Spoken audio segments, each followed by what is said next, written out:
Well, good morning. I call the Subcommittee on Energy of the Energy and Commerce Committee to order, and welcome to our first hearing of the new year. The chair recognizes himself for 5 minutes for an opening statement. Today's hearing will examine the current state of the nuclear industry, the emerging prospects for the rapid and widespread deployment of new nuclear technologies, and what more may be done to enable success. The importance of successful growth of the American nuclear energy cannot be understated. Most importantly, what we need in this country is more energy. We need firm, reliable power, versatile power, and more of it. We need power for emerging industrial output in the AI race, also for homes and businesses. A robust and growing nuclear industry also strengthens our national security. It does so through increased nuclear commerce with allies and through a more cost-effective industrial base. Congress has already taken significant steps that will optimize the regulatory system and related policies to assist in domestic nuclear deployment. The ADVANCE Act, major provisions of which were developed by the Energy and Commerce Committee members, focused on licensing efficiency, reducing costs, and increasing predictability in the Nuclear Regulatory Commission's licensing. It also provided for improved coordination among agencies and increasing access to nuclear technology for our allies. It increased the abilities of allies to invest in American nuclear projects. Congress also enacted legislation to secure nuclear fuel supplies. It did so by providing funding to jumpstart work to develop advanced fuels and banning Russian fuels to create the market conditions that will incentivize new domestic fuel capacity. This legislative work builds upon other legislative measures concerning federal loan and credit programs, nuclear demonstrations, and technical support and long-term liability protections for nuclear reactors. Congress has established a strong framework for nuclear development for coming decades. How this is being implemented will be an important topic for this hearing. By any measure, the prospects of expanded nuclear power in the United States have been improving dramatically in recent years.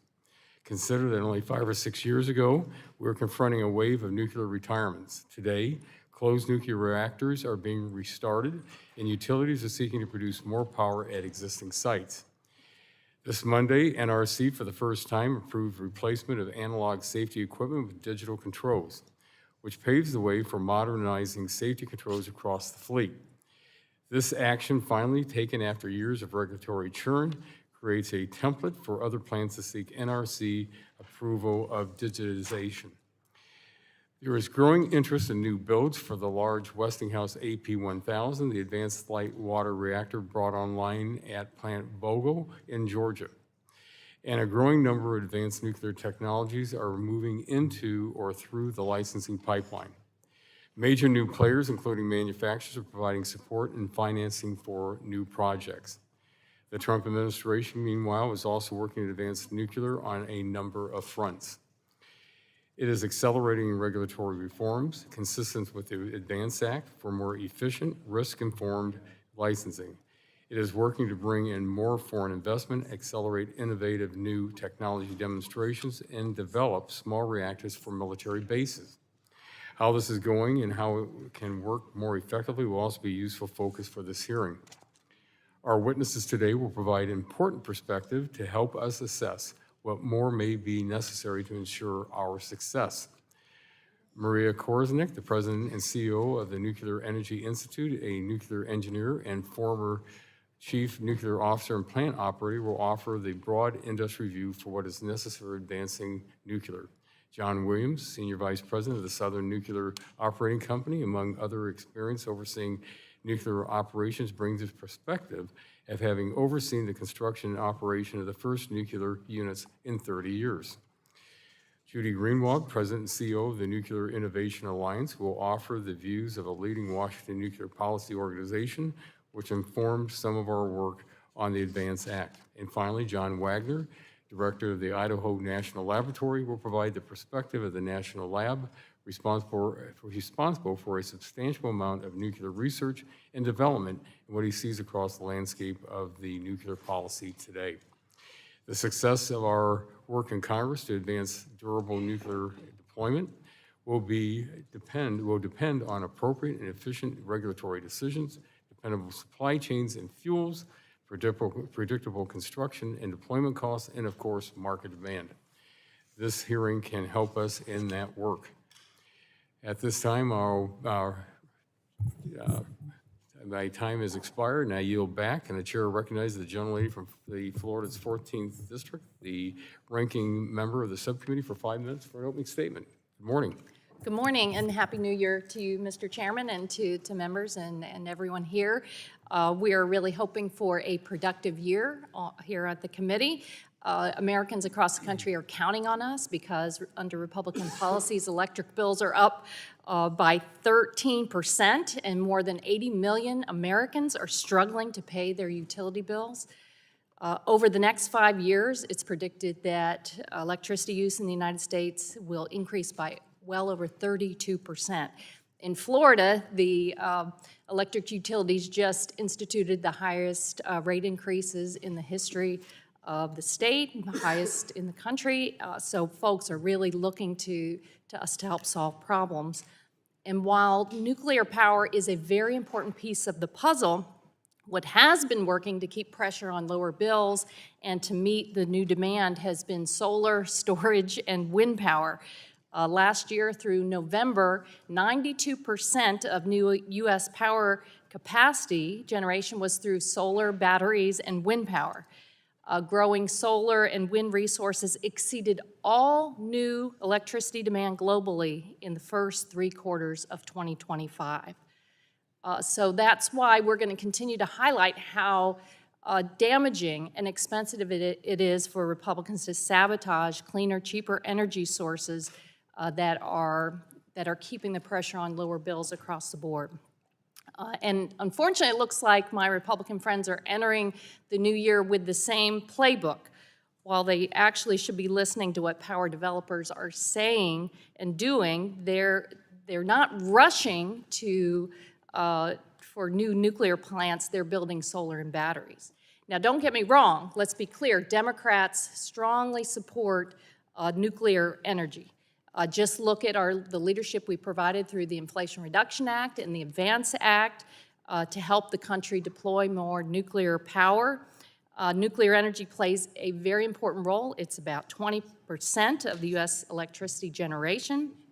But for too long, Republicans have supported nuclear power in theory, but failed to follow through as soon as nuclear power starts to compete with fossil fuels. For example, in the House's version of the Big Ugly Bill passed out of this committee last year, every Republican on this committee voted to cut back the tax credit to support existing nuclear plants.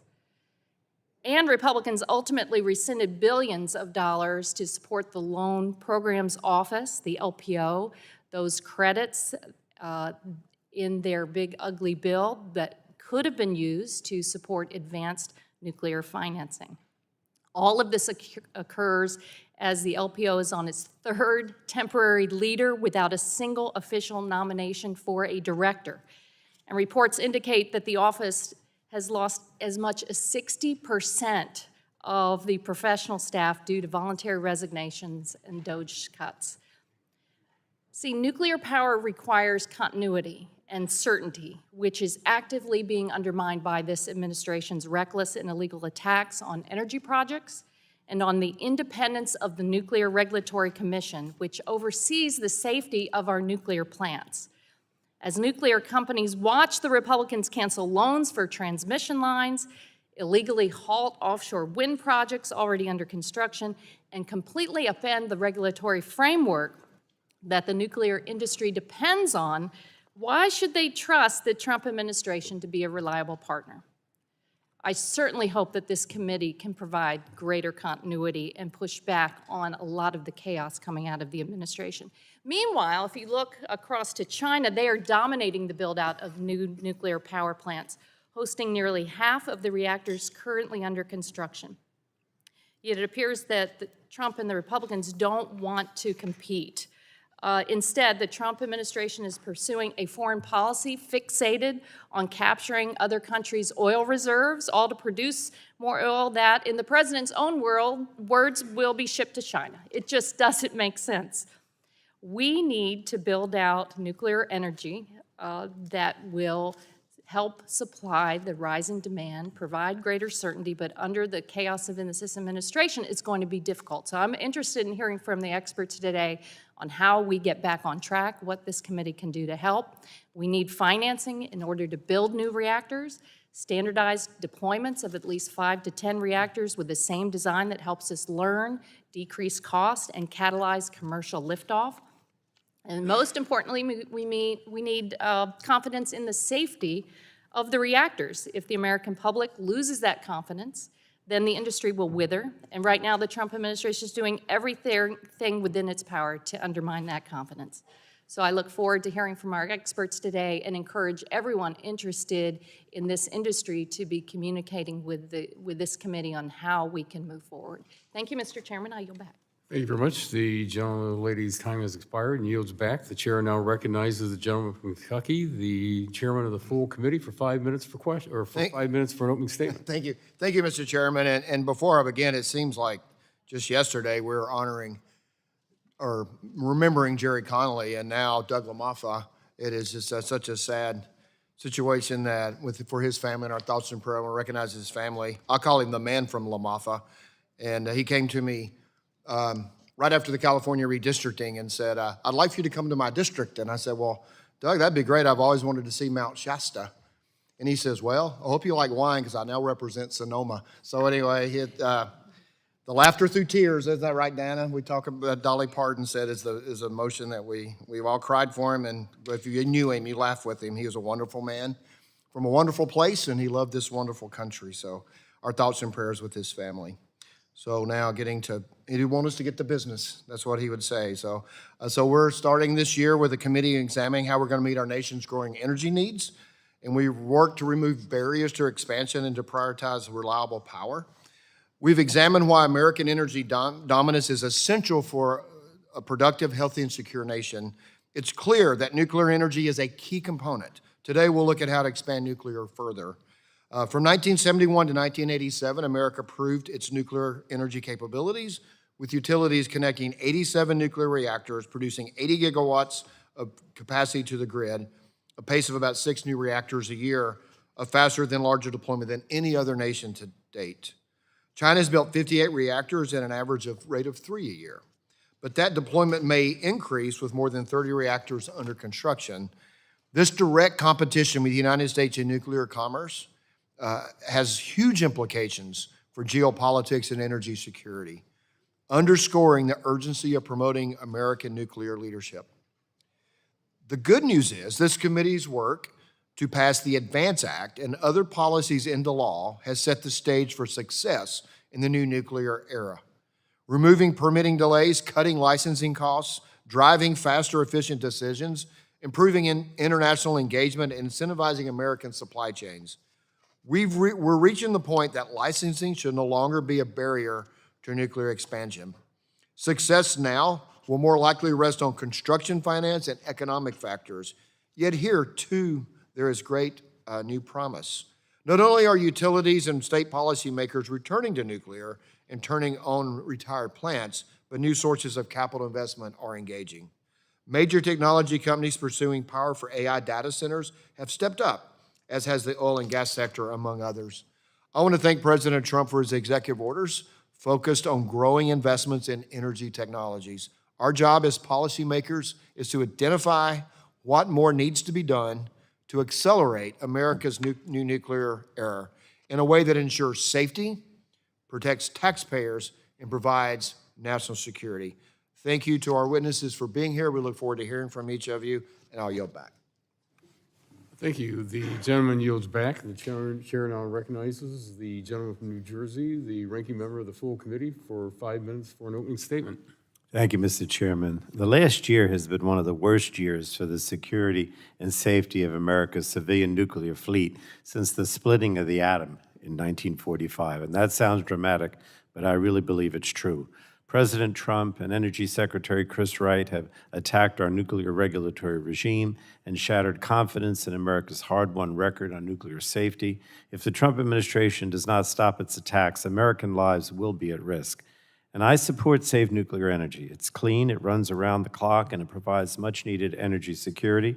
Democrats and Republicans on this committee worked together last Congress to enact important nuclear energy laws, including the ADVANCE Act, a ban on importing Russian uranium, and investment in domestic nuclear fuel cycle build-out.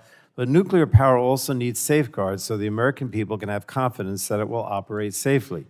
And based on the Trump administration's actions over the last year, I am deeply concerned that it's putting American lives at risk. And let's recap what has happened this past year. First, President Trump illegally fired without cause the former chair of the Nuclear Regulatory Commission for the first time in its 50-year history. A Republican NRC commissioner resigned out of disgust for what the commission had become. And 2 current NRC commissioners have warned that they could be fired at any time for any reason if they refuse to approve a nuclear reactor due to safety concerns. Any one of these events is cause for major concern, but all 3 of those events happening within the same year, in my opinion, is a crisis. And unfortunately, that's not all. The Trump administration issued an executive order demanding that all rulemakings from the NRC pass through the White House's Office of Information and Regulatory Affairs for approval, putting Trump's handpicked lackeys over independent commissioners confirmed by the United States Senate. And this requirement has shattered the transparency that historically has given the American people assurance that the NRC's rules are strong and effective. Instead, NRC commissioners are prevented from making public what they're voting on until the White House has approved it. And that's not how an independent agency should work, frankly. And it gets even worse. Last year, employees affiliated with Elon Musk's Doge were detailed to the NRC from the Department of Energy. They informed the NRC's chairman and staff that they were expected to, quote, rubber stamp reactor designs approved by the Department of Energy or the Department of Defense. They pushed out the NRC's executive director for operations and general counsel. And worst of all, they seemed to operate without any NRC employees as their supervisors and report directly back to the Department of Energy. Now, I shouldn't have to tell anyone in this room that this is wildly illegal. 50 years ago, when Congress created the NRC, it explicitly chose to separate it from what would become the Department of Energy. It's crucial that we fully separate the people responsible for aiding and assisting the nuclear industry, an important job, from the people in charge of regulating its safety. And yet, Secretary Wright has no problem recklessly charging ahead. Now, we've repeatedly asked Secretary Wright for information, including when he was before us last year, but despite his promises then, we've received nothing from the Department of Energy. According to the White House, DOE is supposed to stand up 3 new nuclear reactors by July 4th of this year, but they have refused to share any information with us. Now, I understand the Trump administration wants to promote nuclear energy, but I have zero confidence that it knows how to do it while maintaining the safety of the American people. We can't afford a single mistake, and the Trump administration is pushing us down a path where mistakes, potentially fatal ones, are becoming increasingly likely. So if Republicans have any interest in moving nuclear legislation this Congress, Democrats must have full and complete confidence in the safety of our nuclear fleet. Right now, we do not have that. The Trump administration must stop its attacks on the independence of the NRC and genuinely engage with congressional oversight if any progress is to be made. Democrats will not stand for this administration putting Americans' lives at risk. And with that, Mr. Chairman, I will yield back. Thank you very much. The gentleman yields back the balance of his time. And at this time, we thank our witnesses again for joining us to testify before the subcommittee. Each witness will have the opportunity to give an opening statement, followed by a round of questions from the members of the subcommittee. Our witnesses, again, for today are Ms. Maria Korsnick, the President and CEO of the National Energy Institute, Mr. John Williams, Senior Vice President of the Technical Services and External Affairs at the Southern Company, Ms. Judy Greenwald, President and CEO of the Nuclear Innovation Alliance, and Dr. John Wagner, the Director of the Idaho National Laboratory. And before I get to you all, just some quick housekeeping. Please pull the mics up close to you when you speak. There's a set of lights you'll see. You'll have 5 minutes each, and when you get to 1 minute, it'll go yellow, and then it'll go red at the 5th minute. So we ask you to finish up your, if you haven't finished at that time, your statement. Also, because of the briefing that's going to occur at 11:30, the security briefing, that this subcommittee will recess at 11:20 and will reconvene promptly at 12:45. So we appreciate you all for being here today. And Ms. Korzenik, you are recognized for 5 minutes for an opening statement. Thank you very much. I would like to thank Chairman Guthrie, Ranking Member Pallone, Chairman Latta, and Ranking Member Castor, and members of the subcommittee for the opportunity to appear before you today. I wish to begin by expressing my sincere appreciation for the committee's continued leadership on nuclear energy. We are at such a pivotal moment for the nation's energy system. Domestic electricity demand is growing faster than at any point in decades, driven by data centers, artificial intelligence, advanced manufacturing, and electrification. Data center electricity demand alone is projected to triple. Large electricity users increasingly need power that is reliable, it's clean, available 24/7, and at scale. Many are turning to nuclear power because other resources cannot consistently meet those requirements. And at the same time, the U.S. is competing globally, not just on energy, but on technology, on manufacturing, on national security and influence. Winning the AI race with China depends on access to large volumes of reliable power. The rise in demand is raising concerns about energy prices and affordability. Nuclear's always-on capability, stable operating costs, and lower transmission needs contribute to lower overall system costs for consumers. Nuclear power is a solution to the energy and national security challenges that we face. Our operating nuclear fleet is performing at historically high levels of safety and reliability. Today, 94 reactors across 28 states provide nearly 1/5 of America's electricity and almost half of its clean generation.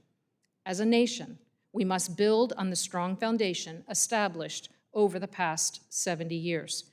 Congress's leadership through extension of the Price-Anderson Act, passage of the ADVANCE Act, and support of the Advanced Reactor Demonstration Program has helped move next-generation nuclear projects toward deployment. Recent executive actions have reinforced the urgency with a goal of quadrupling nuclear power by 2050. Operating nuclear plant owners are planning to add more than 8 gigawatts of capacity through generation uprates and plant restarts, and more than 23 gigawatts of new nuclear by 2040. These figures do not include substantial additional capacity being pursued by developers and other companies. The task now is to turn this momentum into deployment at scale. As outlined in my written testimony, the industry has 6 priorities where continued congressional leadership is essential. First is regulatory modernization. The industry's commitment to safety is non-negotiable. Modernization means focusing regulation where it matters most, on safety-significant issues, while improving predictability and timeliness. Although the NRC has made progress since the passage of the ADVANCE Act, continued congressional oversight is critical to ensure those efforts result in greater efficiency without compromising safety. Second is mitigation of early mover financial risk. The barrier to new nuclear deployment today is not technology, but the concentration of financial risk borne by early projects. A limited but catalytic federal risk-sharing role can bridge the gap for early projects to increase certainty of completion and drive costs down over time. Third is establishment of the domestic nuclear fuel supply chain. Congress has taken quick and decisive action to authorize and appropriate funds to rebuild domestic fuel supply. The $2.7 billion in uranium enrichment awards announced just this week are a major step toward turning that bipartisan action into operating capacity. Permitting, licensing, and contracting must keep pace so that these investments can actually create the new capacity, which will reduce our reliance on adversarial suppliers. Fourth, establishment of a durable used fuel framework. Used fuel is managed safely today, but a long-term national strategy is required to address storage, transportation, recycling, and disposal as part of a comprehensive and integrated system. Also, workforce and supply chain readiness. Deploying nuclear at scale requires a sustained pipeline of skilled workers and expanded manufacturing. Federal, state, and industry support is essential to prepare the workforce and supply chain needed. And sixth, U.S. competitiveness in global nuclear markets. Russia is aggressively exporting nuclear technology backed by state financing, and China is well-positioned to become a leading supplier. U.S. leadership requires sound export policy and effective financing tools that allow American companies to compete. Thank you, and I look forward to your questions. Well, thank you very much. Mr. Williams, you are recognized for 5 minutes for your statement. Chairman Latta, Ranking Member Castor, Full Committee Chairman Guthrie, and Full Committee Ranking Member Pallone, and members of the subcommittee. My name is John Williams, and I serve as the Senior Vice President for Southern Nuclear Operating Company, a subsidiary of Southern Company. Thank you for the opportunity to testify today about nuclear energy, which is critical to our nation's economy, energy security, and national security. Southern Company is an innovator in the commercial nuclear industry, having completed the first 2 next-generation reactors in the United States in over 30 years at Plant Vogtle Units 3 and 4, where we achieved approximately a 20% improvement in cost from the first to the second unit. Southern Company is responding to the significant growth we are seeing in our footprint by optimizing our existing infrastructure and building new infrastructure. We are also capturing this growth for the benefit of all of our customers and ensuring that growth does not come at the expense of affordability. For example, our retail electric rates are more than 10% below the national average and have risen less than inflation over the last 5 years. In fact, our 2 largest subsidiaries, Alabama Power and Georgia Power, have implemented multi-year rate freezes to provide more certainty at a time when other costs are rising. The growing demand for electricity and the leadership of both Congress and the administration has created great interest in new nuclear development. The safe and economic development of new nuclear power is essential to maintaining the United States' global energy dominance. Policy, such as the Atomic Energy Advancement Act, an initiative of this subcommittee, which later became the ADVANCE Act, and the President's executive orders requiring regulatory reform at the Nuclear Regulatory Commission have positioned the nuclear industry to capitalize on the Vogtle experience to develop the next fleet of American commercial nuclear plants. We appreciate the efforts of both Congress and the administration to usher in a new era of nuclear construction. However, there are still barriers to new nuclear development that need to be mitigated, including initial capital investment, tail risk associated with macroeconomic events, and substantial credit impact to the developer. I experienced some of the macroeconomic events firsthand during my time on the Vogtle 3 and 4 construction project. For example, we experienced a tsunami and resulting nuclear accident in Japan, which delayed our license, the bankruptcy of the prime contractor on the site, and the COVID-19 pandemic. Any one of these risks alone could have ended the project. But Southern Company, along with our co-owners' commitment to bringing these units online for the benefit of our customers, combined with the efforts of Congress, the Georgia Public Service Commission, the Georgia State Legislature, the Department of Energy, our labor partners, and both Democrat and Republican administrations made this project a reality. Today, both units are operating above the industry average and are serving our customers. Because of the construction of Vogtle Units 3 and 4, the Vogtle AP1000s have been licensed, fully tested, and have been operating successfully for several years, which largely eliminates regulatory and technology risk. Additionally, the administration and Congress have also taken meaningful actions to mitigate the risk inherent in large-scale project construction of first-of-a-kind technology. That said, until we reach nth of a kind, which means the point where a technology and the nuclear construction industry in the U.S. is mature, additional bipartisan support is needed to mitigate other barriers to entry for new nuclear development. With that in mind, in addition to the DOE EDF program loans, which will be critical to any new nuclear reactor, Congress could promote the following legislative outcomes to help enable new nuclear development. First, enhance the ITCs to moderate the large initial capital investments associated with the construction of new nuclear plants. Second, mitigate macroeconomic tail risk. And third, allow more cash flow during construction through tax credit transferability. Chairman Latta and Ranking Member Castor, thank you for the opportunity to testify before the subcommittee today. Nuclear energy remains one of the most important tools for meeting unprecedented demand in a reliable and affordable way. The leadership and employees of Southern Company are committed to continuing to be part of the solution so that we can deliver on the promise of American technology as our company has been doing for over 100 years. Well, thank you very much for your statement. And Ms. Greenwald, you are recognized for 5 minutes. Chairman Latta, Ranking Member Castor, and members of the committee, thank you for the opportunity to testify and for holding this hearing. My name is Judy Greenwald, and I'm the President and CEO of the Nuclear Innovation Alliance. NIA is a nonprofit, nonpartisan think and do tank. Our mission is to help create the conditions for success for new nuclear reactors so they can play a major role as an energy security and climate solution. We focus our research and advocacy on Nuclear Regulatory Commission modernization, federal and state policy, private investment, and workforce development. Nuclear reactors help achieve a U.S. energy system that's affordable, reliable, and clean. Nuclear reactors also take up very little land, require minimal transmission build-out, deliver concentrated local economic benefits, and can provide industrial heat and power while reducing emissions. Together, these benefits offer something of value to stakeholders across the political spectrum.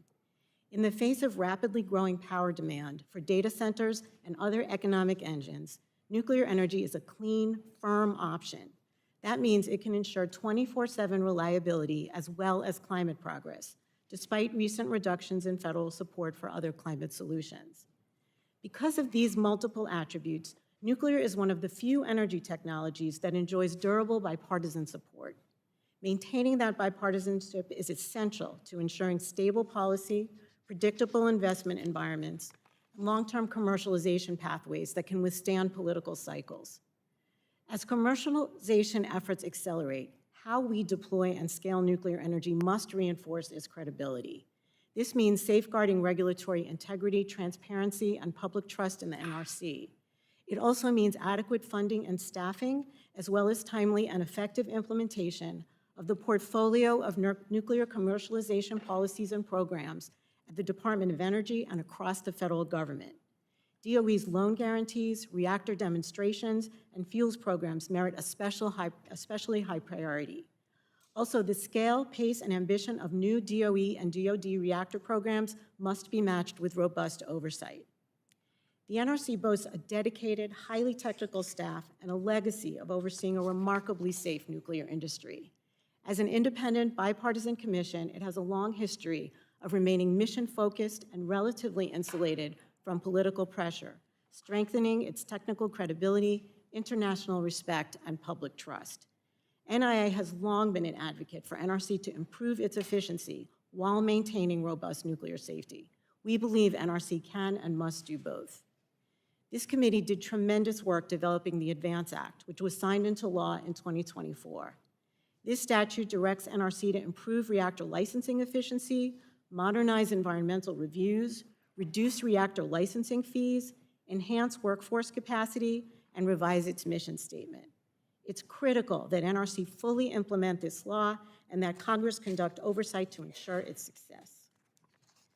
Government, industry, and civil society must work together to sustain public support through transparent safety rulemakings and practices, reasonable costs, successful early mover projects, and community engagement. The world is moving quickly to commercialize new reactors.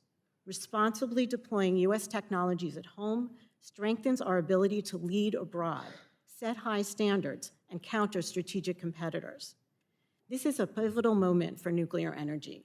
Major technological advances across public, private, and academic sectors have driven progress. New reactor developers are introducing significant commercial innovations. Private financiers, along with industrial and data center energy users, are making major investments. Public support for nuclear energy is growing. We're in the midst of a remarkably positive policy environment.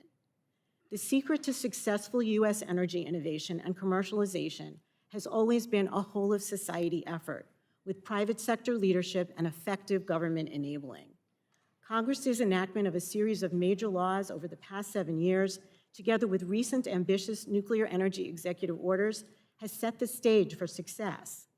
This committee has played a crucial role in bringing us to where we are today, reflecting a shared commitment to innovation, energy security, safety, and environmental protection.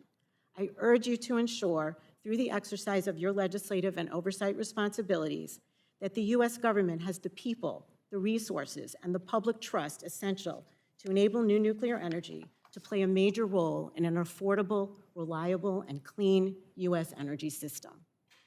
Thank you. Well, thank you very much for your opening statement. And Dr. Wagner, you are recognized for 5 minutes. Chairman Latta, Ranking Member Castor, and members of the subcommittee, thank you for the opportunity to testify before you today. My name is John Wagner. I'm the director of the Idaho National Laboratory, the nation's Center for Nuclear Energy Research and Development. I'd like to note at the forefront, although I am the director of the laboratory, I am not a federal employee, and I cannot speak for the Department of Energy.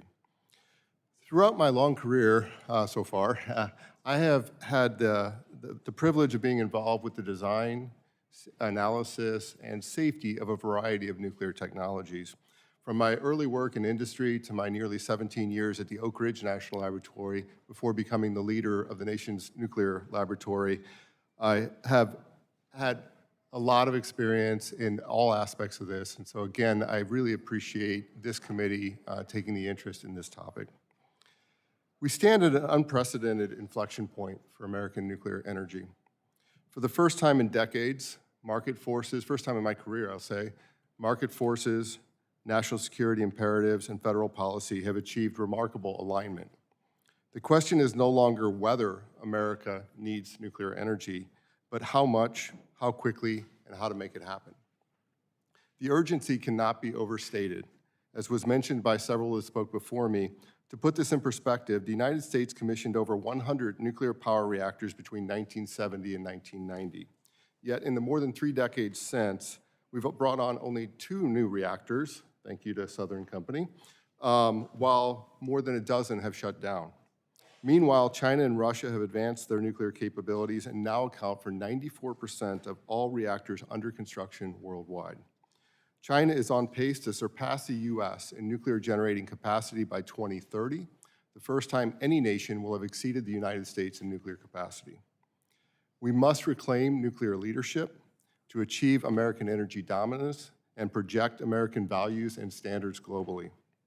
To do so, the administration has outlined the goal of expanding from 100 to 400 gigawatts of nuclear capacity by 2050, requiring power uprates, reactor restarts, advanced reactor deployment, and at least 10 new large reactors under construction by 2030. You, Congress, thankfully, has provided critical bipartisan support through landmark legislation, the ADVANCE Act, the Prohibiting Russian Uranium Imports Act, and substantial investments through the Infrastructure Investments and Job Acts and the Inflation Reduction Act. These achievements demonstrate remarkable bipartisan, bicameral alignment for nuclear energy. At Idaho National Laboratory, where nuclear electricity was first demonstrated in 1951, real progress is happening. Under Executive Order 14301, DOE established the Reactor Pilot Program. 10 companies with 11 projects have been selected. We're accelerating progress towards deployment while maintaining our high levels of nuclear safety and nuclear security. And I am optimistic we will see 3 new reactors critical by July 4th of this year. For context, it's been nearly 50 years since a new reactor achieved first criticality at INL, so 50 years. Our reactor test beds are advancing rapidly. Dome, which is a repurpose of the EBR-2 containment structure, will be ready for its first demonstration system in April of this year. Lotus will host the molten chloride reactor experiment in 2028. Our Marvel microreactor, which has reestablished our ability to develop nuclear reactor systems, is targeting initial criticality this year. Project Pele, the mobile microreactor for the Department of Defense, will begin testing in early 2028. Companies ALO and Oklo broke ground at INL for their reactors this past fall. But of course, as others have mentioned, challenges remain. We need to build nuclear commercial power reactors at scale, and we need to get started now. We need to continue building domestic fuel cycle capabilities. Notably, just this week, DOE awarded $2.7 billion to expand domestic uranium enrichment capability. We need to continue progress on regulatory efficiency, and we need to update the Nuclear Waste Policy Act, which reflects priorities from 4 decades ago. I'd be remiss if I didn't emphasize that the state-of-the-art research and development infrastructure is essential to achieving our goals. No other nation possesses facilities comparable to our test reactors, hot cells, and fuel fabrication infrastructure, but these facilities are aging and are at capacity, so sustained investment is required. In closing, the technology exists, the market demand is real, the policy framework is emerging, and private investment has mobilized.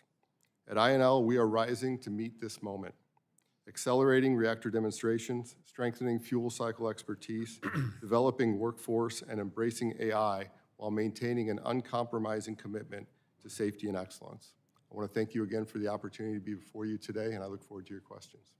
Well, thank you very much, and this will conclude the opening statements from our witnesses, and we will now go into the question and answer portion of the hearing from our members. I'll recognize myself for 5 minutes, and from the testimony, there are many positive developments on the nuclear front. It's clear the Trump administration's actions focusing on nuclear offer potential for meaningful reform if implemented properly. Just without, maybe just from a show of hands, do you all agree with that statement? Thank you. Another quick question I always ask people in this committee, real quickly. Does this country need to have more power or less power being produced? We have to have more or less? Ms. Korsnick? More. Mr. Williams? We need more power. Ms. Greenwald? More. Dr. Lots more. Wagner? Thank you. Success will require proper implementation of robust workforce and collaboration between the Department of Energy and the Nuclear Regulatory Commission. Dr. Wagner, will you speak to what you are seeing regarding collaboration between the DOE and NRC on the regulatory front? Yes, I can. I'm seeing tremendous collaboration between the two agencies as they look into understanding, so maybe for context, I should say, the Department of Energy has a set of requirements and structures to ensure the safety of nuclear systems operated on behalf of the Department of Energy that have been developed over a lot of years that are flexible relative to the different reactor types that the Department of Energy operates. In contrast, the Nuclear Regulatory has a different mission for commercial reactor power, and so they have a different set of regulations. And so as a number of the companies are working with the Department of Energy to demonstrate unique new systems, they're going through the DOE process. And so the NRC is engaging in that process to understand those technologies and be better prepared so when those technologies come to the Nuclear Regulatory Commission, they will be prepared. So through a number of memorandums of understanding, agreements on how they're partnering on these advanced reactor projects, I'm seeing tremendous positive cooperation. Let me follow up with you. Do you see any of the collaboration as undermining the NRC's licensing expertise in any way? I am not aware of any. Okay, thank you. Mr. Williams, you note in your testimony that the second Vogtle unit was completed at 20% lower cost and took half the testing at startup. There are a number of potential new builds under consideration for AP1000s like at Vogtle. Can you outline how far costs could come down with 3 or 4 new builds? Certainly, sir. Thank you for the question. You know, as I mentioned, we did see significant cost reductions and schedule improvements from 3 to 4, which you expect as you implement a first-of-a-kind technology, moving to second-of-a-kind technology, moving on to, third-of-a-kind, ultimately to nth-of-a-kind. We think there could be significant improvements. We think you would see similar savings for the next build of an AP1000 and those savings would continue until you reach some equilibrium at nth of a kind. There was a report by the DOE last year, the DOE liftoff report, that laid out some of that, the estimates for cost completion. We agree with that report in terms of the estimates for how far costs could come down for those units. Let me follow up with you. What would that mean for competitiveness with natural gas units? It is essential that that we reach those nth of a kind costs for us as we do low-cost system planning within our market structure. It's essential that we reach those nth of a kind costs for those technologies to be competitive with, for instance, natural gas. Thank you. Dr. Wagner, what are you seeing with respect to advances on reprocessing front, and what policies may have to come to change to encourage cost-effective reprocessing or recycling? So it's actually a very exciting area right now in terms of a number of private companies that are developing technologies that they think can make recycling commercially viable. So we're working with a number of those companies to develop, test, and demonstrate those technologies that build on a legacy of technologies that have been developed by the national laboratories and beyond. And so there's a very active area that I could not have said existed even a few years ago in that space. In terms of policy reform, the Nuclear Waste Policy Act did not envision commercial spent fuel recycling, and therefore I would suggest that it needs to be revised to incentivize and support recycling. Oh, thank you. My time is about to expire, but I will submit the rest of my questions to you all. And at this time, I will now recognize the ranking member of the subcommittee, the gentlelady from Florida, for 5 minutes for questions. Thank you, Mr. Chairman. Dr. Wagner, thank you for going into greater detail on the test demonstration nuclear reactors that are underway. You said 10 companies and 11 projects are currently shooting for this July 4th, 2026 goal. Can you go into greater detail? Sure, and I would say that there is a lot of detail out there, and I'd be happy to follow up with like written detail if that would be helpful. And would you agree to come and brief the committee staff and committee members? Of course, I'd be happy to, and thank you for asking for that. Would you like a little bit more now? Yes. Or okay, all right. So as you mentioned, the reactor pilot program was established out of the executive order by the Department of Energy, and the goal is to have 3 new reactor systems critical by July 4th of 2026. I would like to take a moment to say that what does that mean? I get a lot of questions about what's criticality mean versus, say, commercial power generation. Criticality is a step in the pathway of a nuke system towards a power generation system. So it's a normal progression of the technology testing and demonstration that occurs. So it's sort of an early step in that process. 10 companies, as you mentioned, have 11 different reactors that are shooting for this July 4th. I doubt they will all make it, but the thing that's really exciting is that I do think 3 can make it, and the others will follow quickly thereafter. So while July 4th is a major milestone, there's an August and a September and an October that will follow, and I think we will see quite a number of these reactors, again, as their initial demonstration in 2026 that will lead to commercial deployment. And how many of those projects are supported by the Loan Program Office?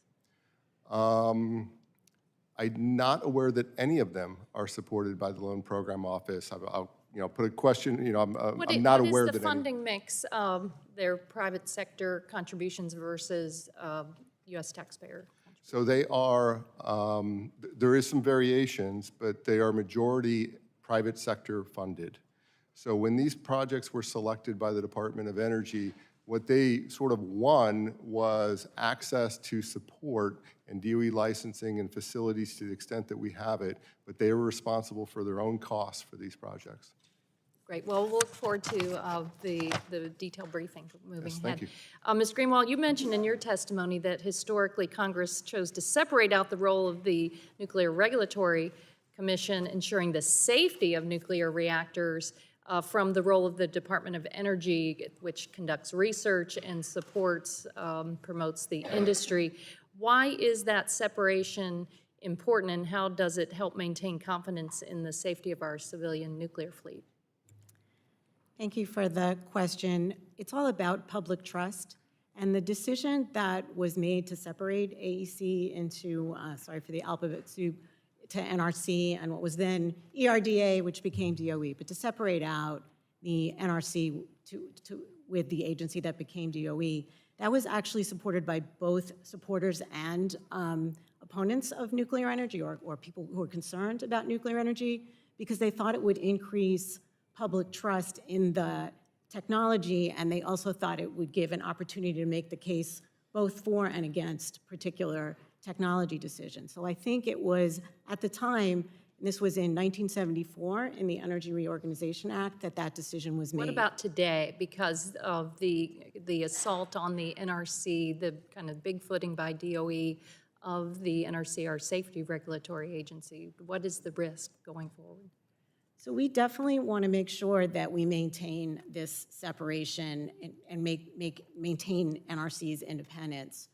And that's, we think it is highly important, as we have a paper that we're happy to provide for the record. I may have included a site in our testimony where we looked at the sort of history of the authorities that DOD, DOE, and NRC have had.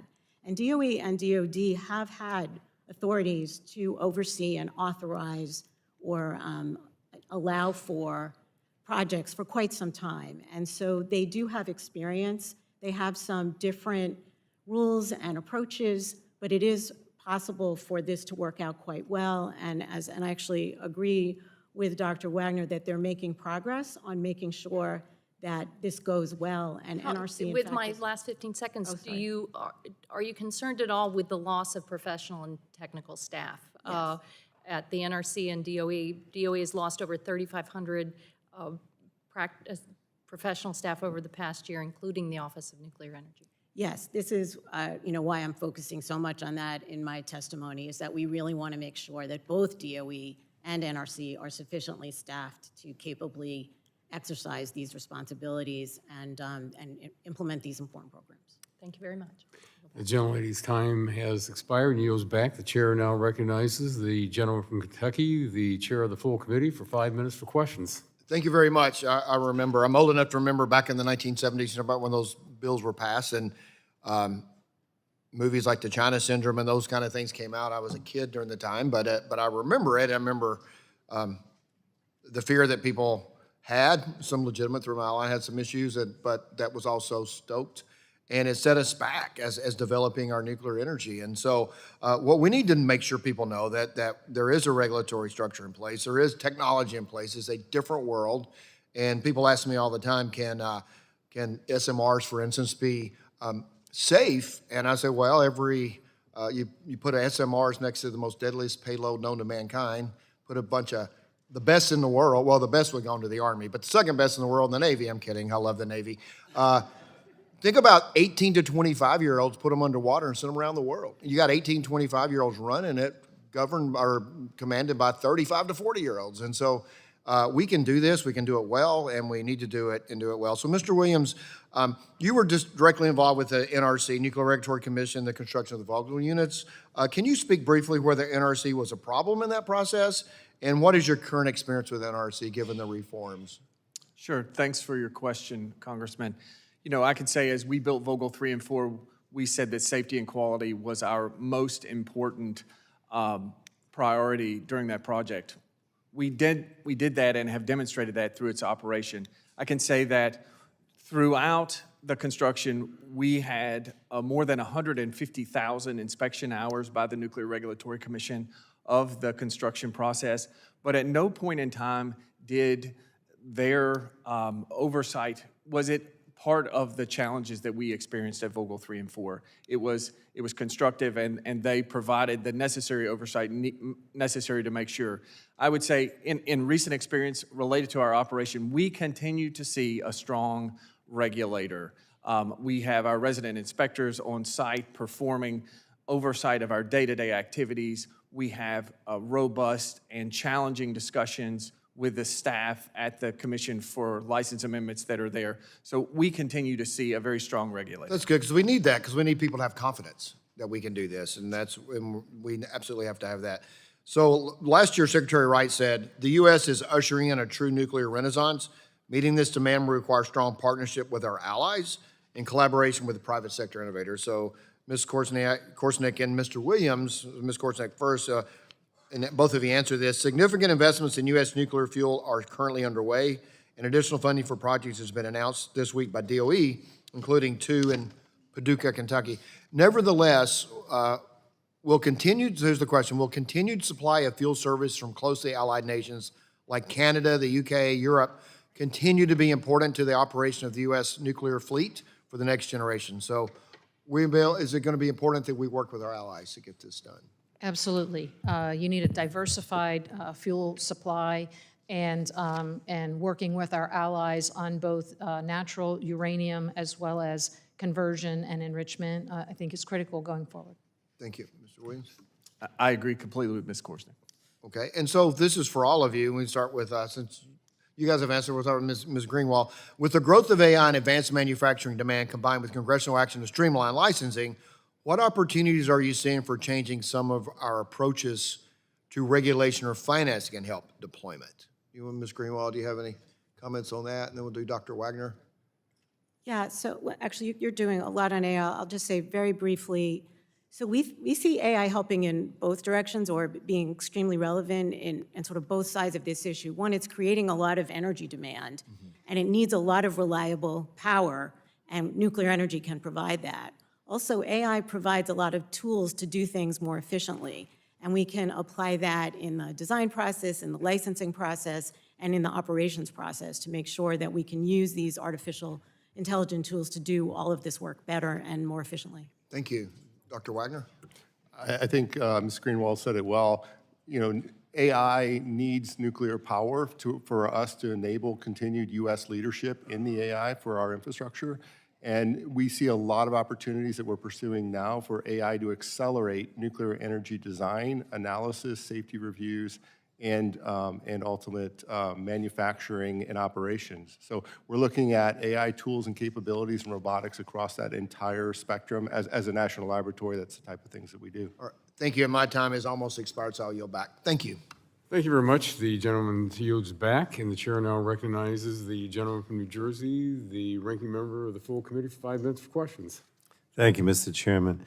One of the most alarming ways that the NRC's independence has been undermined, and I talked about this in my opening remarks, is the presence of staffers affiliated with DOGE and the Department of Energy who aren't responsible to anyone at the NRC. But unfortunately, Department of Energy has refused to answer any of our questions on this topic. So let me go to Ms. Greenwald. I thought you gave an excellent answer to Ranking Member Castor on the importance of separating NRC and DOE's roles. Could you talk about how full transparency from the Department of Energy on its role in the licensing process is important to public confidence in the licensing process? Yes, we do think that transparency is one of the hallmarks of achieving public trust, and we would like to see more transparency about the role of DOE staffers at NRC.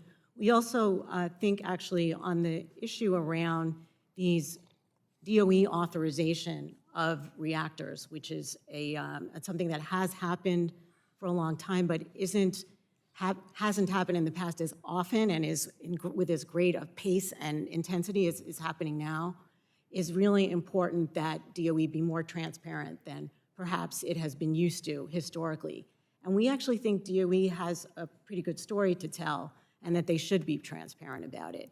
For example, they're actually borrowing, and NRC is lending 12 staffers from NRC to help DOE with these reviews. And then they're doing it independently, and then it will come back when this reactor, if it becomes commercial and it goes to NRC for licensing, then the NRC will have institutional knowledge and also be able to make its independent decision about whether this design is ready for commercial application. Oh, thank you. Now, you also mentioned in your written testimony that, and I quote, eroding public trust in agencies like NRC and DOE would set industry back, not spur it forward, end of quote. So again, would you talk about why it's so important that the public have confidence in both the NRC and DOE and how the survival of the nuclear industry depends entirely upon public confidence that the industry is safe? Yeah, and I think this has been a long-standing situation for this industry and for the public that there's this mutual benefit of having an independent regulator and a successful industry. The industry needs that seal of approval for it to have social license to operate and to have public support. It also really helps us in our role in the world to make sure that we can export technology, because the NRC seal of approval really helps companies to be able to have a trusted technology that they can sell abroad as well as at home. All right, well, I think the point you're making is very important. So I just wanted to make sure everyone here agrees on the panel. Just a quick yes or no from each of our remaining witnesses. Do you think it's vital to the American nuclear industry that the general public thinks it's safe and has confidence in the government's nuclear safety regulators? And if you would just answer yes or no, I'll start with Ms. Karsnick.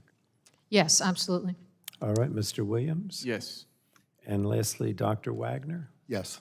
All right, well, I think that's good to hear. I just hope that the White House and the Department of Energy are listening.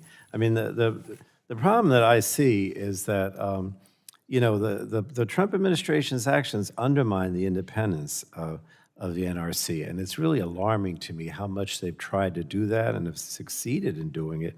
And I just want to reiterate again, if the Trump administration and the DOE do not stop undermining the independence of our safety regulator, nuclear, you know, in the case of the NRC, there's no longer going to be bipartisan support. I mean, you know, there are a lot of people out there in my district and elsewhere that just don't want nuclear energy, and I've been supportive of it, and we've been supportive of it as Democrats, mostly on a bipartisan basis. But all that is linked to safety. If anything happens that, you know, that gives the impression or actually makes it so that people's lives are at risk or we have some kind of incident, that's going to be the end of it. I'll speak for myself. We won't be able to support it anymore. So, you know, that's why this is so crucial. That's why I keep bringing it up. It's just crucial. And I just like the President Trump's administration just like willy-nilly seemed to think, oh, none of this matters and we'll do this or that, and lack of transparency. All this is very detrimental, in my opinion, to the future of nuclear energy, which is so important as a clean energy source for, you know, the mixture. So that's why I keep emphasizing it. Thank you, Mr. Chairman. Thank you. The gentleman yields back, and the chair now recognizes the vice chair of the subcommittee, the gentleman from Texas, for 5 minutes for questions. Thank you, Mr. Chairman. Dr. Wagner, I'm going to come to you, and welcome back again. We're glad to see you here. As chairman of the Subcommittee Energy and Space Science and Technology, I'm extremely focused on the work of our 17 national laboratories. So specifically at Idaho National Lab, can you expand on the work being done at the fuel cycle facility and how these efforts can actually lead to developments in the reprocessing and management of spent nuclear fuel? Yes, thank you, Vice Chairman Weber, and thank you for your support of the national laboratories. It's a pleasure to be here and to see you. And thanks for the question. And because it allows me to get into that area a little bit more in terms of fuel recycling. So while we don't, as a nation, recycle commercial spent nuclear fuel, at the laboratory, we've been recycling spent nuclear fuel for many, many decades. Now, what's the difference? The difference is that these are Department of Energy's reactor spent nuclear fuel, not commercial spent nuclear fuel. And so that's been our focus. And so at the fuel conditioning facility that you referred to, what we're doing there is we are recycling spent experimental breeder reactor 2 fuel, so back from the 90s and prior. This is high enriched uranium, so this is actually very valuable material. And so what we do there is we separate the uranium from the remainder of the material, and so that what we end up with is high enriched uranium. We downblend that with natural uranium to below 20 weight percent, something called high assay low enriched uranium, or HALEU, which you hear about from time to time. And why is that important? One, it turns a waste product into a valuable commodity for advanced reactor testing and demonstration. And specifically, part of that material is going to be fabricated at the Materials and Fuels Complex at the laboratory for Oklo's first reactor demonstration on our site. When we're done recycling all of the material from EBR2, we will result in nearly 10 metric tons of high-assay LEU. Given that we don't currently generate significant quantities of high-assay LEU in this country, although we're working to change that, This is really important material for testing new reactors. Thanks for that. There is some companies out there. Are you familiar with the Curio Company, one that is working on reprocessing all this stuff, even on a global scale? So we want to make sure that, that we hit the market with it. We'll have companies and be able to work on that. Are you familiar? Yes, I am, and we are working with Curio, and we're working with several other companies that are developing, maybe let me say as well, we invented recycling in this country. We often talk about other countries recycling, but we developed those technologies. I thought Smokey the Bear did back in the 60s. Keep going. Okay, I'm not sure about that. I know. But at any rate, so what's happening now is that while we've been recycling DOE-owned materials, companies like Curio and others are innovating on how to improve those processes to enable commercial recycling to be economically viable. And that's a really great development to see. No, you bet, and glad to see that. Ms. Korshak, I'm going to come to you. Within President Trump's recent executive orders focused on nuclear energy, a national goal was set to have 10 new large nuclear reactors under construction by 2030 and to expand U.S. nuclear energy capacity from approximately 100 gigawatts today to 400 gigawatts by 2050. While the administration has indicated that advanced reactors, including Generation 3 plus reactors, like small modular reactors, SMRs, excuse me, will be critical in reaching these goals, no national target for deployment for this reactor technology has been established. What can Congress do to set a level playing field to make that happen? Well, they set the goal to quadruple, so I guess that's really the target that we're going after that was sent in the executive orders. I think, as you all know, I think deployment is going to be challenging, but through all of the testimony that you've heard today, you can appreciate that we're laying the groundwork for large-scale deployment, and I think we will have significant deployment in the 2030s and 2040s.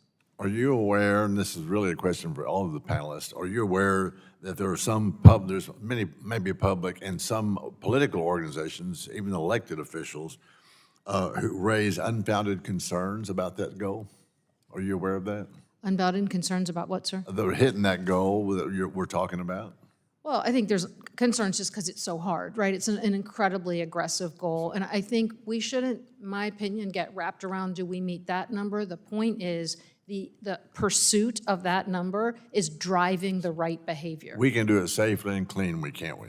That's right. Let the record show that, Mr. Chairman. I yield back my time. Thank you very much. The gentleman yields back. The chair now recognizes the gentleman from California's 50th District for 5 minutes for questions. And I mentioned a little bit earlier, we are going to take a recess to go over so members can attend the hearing and then return promptly at 12:45 to resume. The gentleman is recognized for 5 minutes for questions. Thank you, Mr. Chairman. I want to start by thanking the chairman of the committee, Mr. Guthrie, for acknowledging Doug LaMalfa, my classmate and fellow Californian. He was well regarded by everyone on both sides of the aisle, very well liked and very well respected, and we're going to miss him, and we want to send our love and prayers to his family. So for today, we need to address the serious problems facing our grid: significant load growth, extreme weather, cyber and physical threats. Our grid is old, it's small, and it's dumb, and nuclear energy will play a strong role in making it bigger, newer, and smarter. We have a lot of work to do. I just want to call attention to the San Onofre Nuclear Generating Station, or SONGS, just outside my district in San Diego. The spent nuclear fuel there is within 100 feet of the Pacific Ocean, sits near dense population centers, an active military base, and multiple fault lines. It's definitely not an ideal place for it to be. What happens to that nuclear fuel matters greatly to my district, and my constituents, along with many others around the country, know we need long-term solutions for spent nuclear fuel storage. The Nuclear Refuel Act, which Chairman Latta and I introduced last Congress, would streamline the development of advanced nuclear while addressing the storage issue by making it easier to reprocess and recycle spent fuels for continued use. Beyond domestic supply and security, we need to maintain our position as a global leader in nuclear energy development. The Bipartisan Advance Act was a good start. We have to do more. Unfortunately, a key aspect of my Global Nuclear Energy and Assessment and Cooperation Act, which would have authorized DOE to train foreign energy experts in allied countries, was removed from the Advance Act.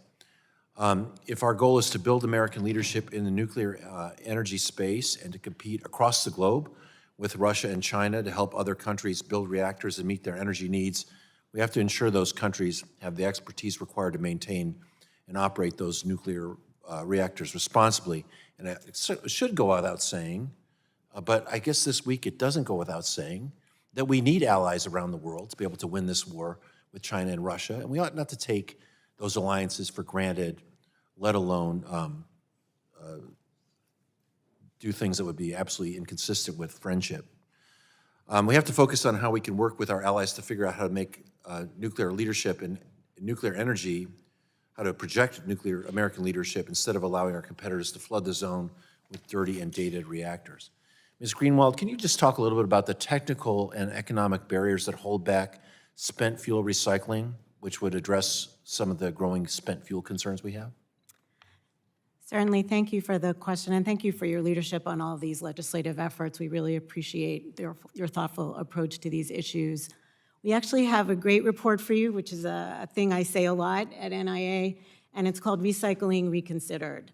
And I'd highly recommend it to you, and maybe it's a great title for a hearing.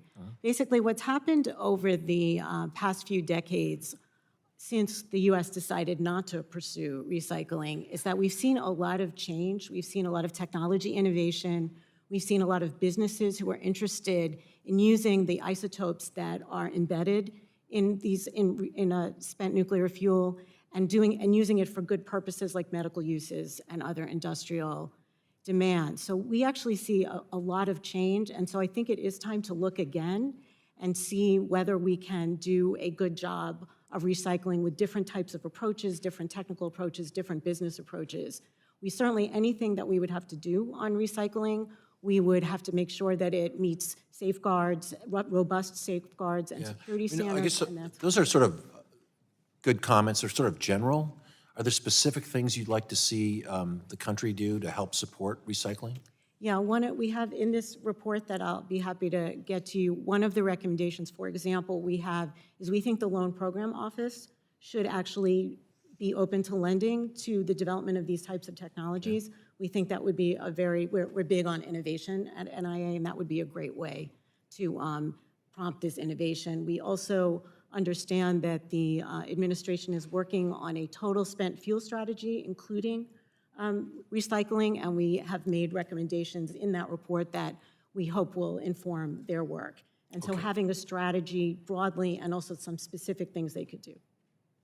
Great. I think there's some concern on this committee about investing in innovation for mature technologies. This is one where I think would benefit the country and take a lot of pressure off places like San Onofre and others.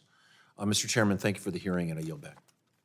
The gentleman yields back the balance of his time. And as I mentioned earlier, the subcommittee will stand in recess until 12:45. Thank you.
Well, good afternoon. I'd like to resume our subcommittee hearing, and at this time, the chair will recognize for 5 minutes a gentleman from Ohio's 12th District. Thank you, Mr. Chairman, and thank you all for being here today. It's very important. Before I get into my questions, I just like to touch on the funding announcement on Monday from the Department of Energy, which Dr. Wagner mentioned in his written testimony. This announcement includes an award of $900 million with Centrus Energy to expand uranium enrichment in Piketon, Ohio, which is actually in Congressman Dave Taylor's district.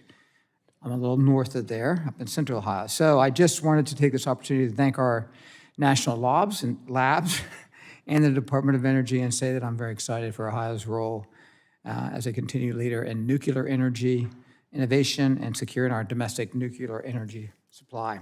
So thank you for mentioning that, Dr. Wagner. My first question is for Mr. Williams. Mr. Williams, thank you for being here. To understand the challenges for building nuclear reactors, it's important we hear from somebody who built them.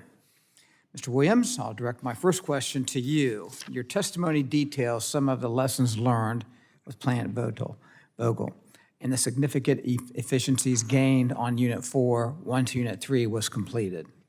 Can you explain some of these lessons learned in more detail and how Southern Company plans to support other companies that are interested in pursuing nuclear development? Thank you for your question, Congressman. I think I'll start by saying, we did see, we had a robust lessons learned program at the project during construction, making sure that as we learned things, as we did them the first time on Unit 3, that changes were made and implemented on Unit 4. That's how we saw the 20% reduction in costs. That's how we saw the reduction in there. The big areas where we saw much of the improvement was around electrical installation. And so, and I think it's, you just think about it from if you're building something the first time and you're going to do it a second time, maybe you're putting together shelves from IKEA or something like that, that second time is going to be a lot faster than the first time. And that's exactly what we saw at Vogtle, and really definitely in the area of electrical installation, where we laser mapped the rooms and essentially replicated those installations on Unit 4. That was how we did that. We have all of that information, and we're sharing that with anyone who wants to build new nuclear, both in the United States and abroad, to make sure that they get all the lessons that we learned so that they can have a leg up in terms of their construction. Thank you. Follow up, the Ohio's 12th Congressional District, which is where I represent, includes a significant number of data centers. There are over 130 data centers already operating in central Ohio, with many more looking to be constructed in the coming months and years. Nuclear energy is an important baseload energy source that will be critical to helping power new demand from these facilities and ensuring reliability for our constituencies. That said, building new nuclear involves very high capital cost, which may raise affordability concerns. What are utilities like the Southern Company doing to protect affordability? So affordability is our North Star at Southern Company. As I mentioned in our discussions, we are focused on, we've frozen rates in Georgia and Alabama. We're trying to keep rates as low as possible, and that's part of the reasons why we've laid out some of the solutions today in our testimony about things that can help bring down those barriers to new project construction. We are absolutely focused on making sure that we can work with, within our market structure, we work with our customers, we work with public-private partnerships, which was critical to the Vogtle build, that all of those things come together to make sure that we can put forth a solution for building new nuclear that is absolutely affordable for our customers. That is going to be critical. Okay. I'm going to follow up a little bit just from the standpoint of, I talked about our constituencies. These new nuclear facilities, how will they work out in the long run for our ratepayers? So there are a lot of benefits of nuclear generation to our ratepayers. First and foremost, they're 24/7. They are base load generation and capacity for our customers. They provide fuel stability, and they have low operating costs. So in our market, when our nuclear units are running, our customers are paying less for the electricity that they receive than they otherwise would.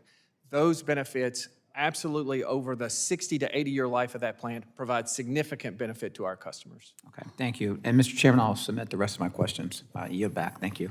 Thank you. The gentleman yields back the balance of his time. The chair now recognizes the gentleman from New Jersey's 8th District for 5 minutes for questions. Thank you, Chairman. Over the past year, we've watched President Trump continually attack our federal agencies and their staff, actively hamstringing their ability to carry out their critical missions and service to our country. And all the while, House Republicans have sat by idly and let it happen. On this committee, we've heard House Republicans loudly proclaim the need for more energy to keep up with demand from AI data centers and to compete with foreign adversaries.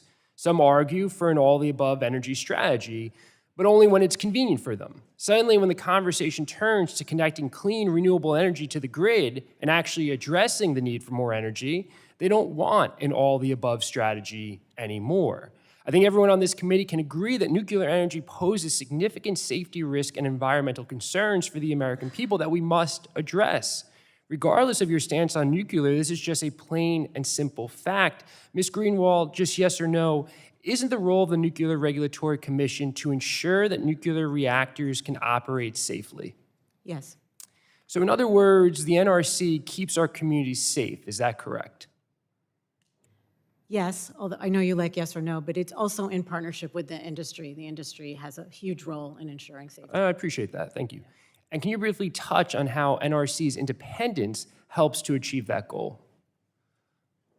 Thanks for the question. As I said in my testimony, we really do think that having the public trust is really important. That provides the industry with social license to operate, and it's good for our country. We really need this technology, and we need for the public to feel that it's appropriately overseen by a competent regulator. And an independent regulator. Yes, and the independence has been a longstanding tool to achieve that public trust, because the public now has confidence that the NRC is making their decisions independently. They are making their best technical judgment. It's a highly technical staff. They are very careful to make sure that industry is making a good safety case for their technologies and that they are doing what they're supposed to do, and that's through licensing, inspection, and oversight. Perfect. I want to continue off of that.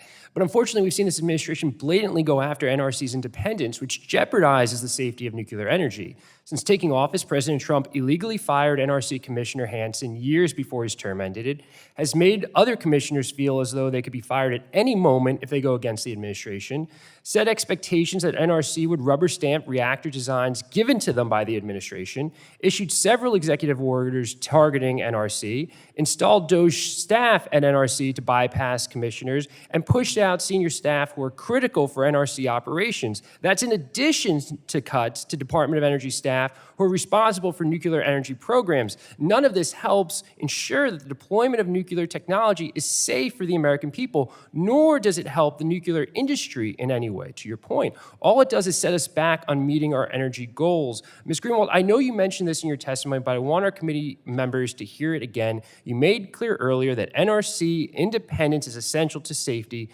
Just yes or no, does bipartisan policy help us meet our energy goals? Absolutely. Thank you. And what about adequate staffing levels at NRC and DOE? Absolutely. Super important. But that's the exact opposite of what this administration and House Republicans are doing. We aren't having good faith bipartisan discussions in this committee because that requires our colleagues across the aisle to speak out when this administration is undermining the things that we know are helpful for our nuclear energy policy. They've sat here and done nothing about the president's firing of federal staff or any of the attacks on NRC's independence. So again, if we need an all-the-above strategy, why are House Republicans allowing this administration to hamstring an agency that can help us achieve energy dominance through an all-the-above strategy? And it isn't just energy policy that House Republicans refuse to hold the president accountable for. It's on everything from healthcare, which we saw here during reconciliation and the immense cuts to Medicaid, to AI, to the rising affordability crisis, which the president has deemed a Democratic hoax. And this is after the president gave himself an A+++ on his handling of the economy. When you talk to our constituents, we know that they are struggling. We know that energy prices are a part of that problem, but our colleagues refuse to hold the president accountable. So how can we expect to have a meaningful bipartisan discussion on critical safety issues while House Republicans completely ignore the harmful actions of this president? There's a complete lack of accountability on this committee and the House at large, and it's hurting the American people. And it will continue to hurt the American people with a reckless erosion of the independence of agencies such as the NRC. It's a shame. With that, I yield back. Thank you very much. The gentleman yields back the balance of his time. The chair now recognizes the gentlelady from from Tennessee's first district for 5 minutes for questions. Thank you, Mr. Chair. Thank you to the witnesses for being here today. As you know, Tennessee has an incredible history dating back to the Manhattan Project, and we're proud to keep that tradition alive. In my district, in East Tennessee, we produce a nuclear fuel for the Navy and support other NNSA critical mission areas. And last year, the department awarded a major contract in my district for the production of high-purity depleted uranium, which is an important national security initiative. And as I understand it, the depleted uranium is 40% less radioactive than natural uranium, and that the resulting waste for this contract will be solidified and transported off-site. And I want to make sure that this is safe for the community where it's going to be transported to. So my question is for Ms. Korsnick. For my constituents, can you describe what the industry safety standards are for handling nuclear materials and how they relate to actual radiation risk? Absolutely. I guess I can share just maybe broadly with my many years of experience in the industry where we have handled nuclear fuel of all different types. Fuel is always managed with a high level of reverence. Yeah. And so I can share with you that the processes that will be used are not only really carefully followed by the company that's doing them, but has a strong degree of oversight as well. And the NRC manages oversight for fuel facilities as well, just like they do power plants. And there are strict rules and regulations that are around that, and not only at the facility, but for the transportation of that, to ensure that it's all done very safely and with sufficient shielding that it will not have effect on the local community. You know, you just want to make your residents feel safe. Absolutely. So I appreciate that. Under the leadership of President Trump and Secretary Wright, we are seeing how the federal government can propel our domestic supply chain forward instead of hindering innovation. And Dr. Wagner, you said this earlier. You mentioned the Department of Energy announced the $2.7 billion to strengthen the domestic enrichment services of low-enriched uranium and high-assay low-enriched uranium. That means we're not only going to build those nuclear plants, but we're going to fuel, and it'll be American too. So my question, and I can ask you this, Dr. Wagner, how does this shift to a fully domestic fuel supply chain improve U.S. national security and energy independence? So in a lot of ways, and thank you for the question, by the way, and the proud history of Tennessee relative to nuclear energy and nuclear security.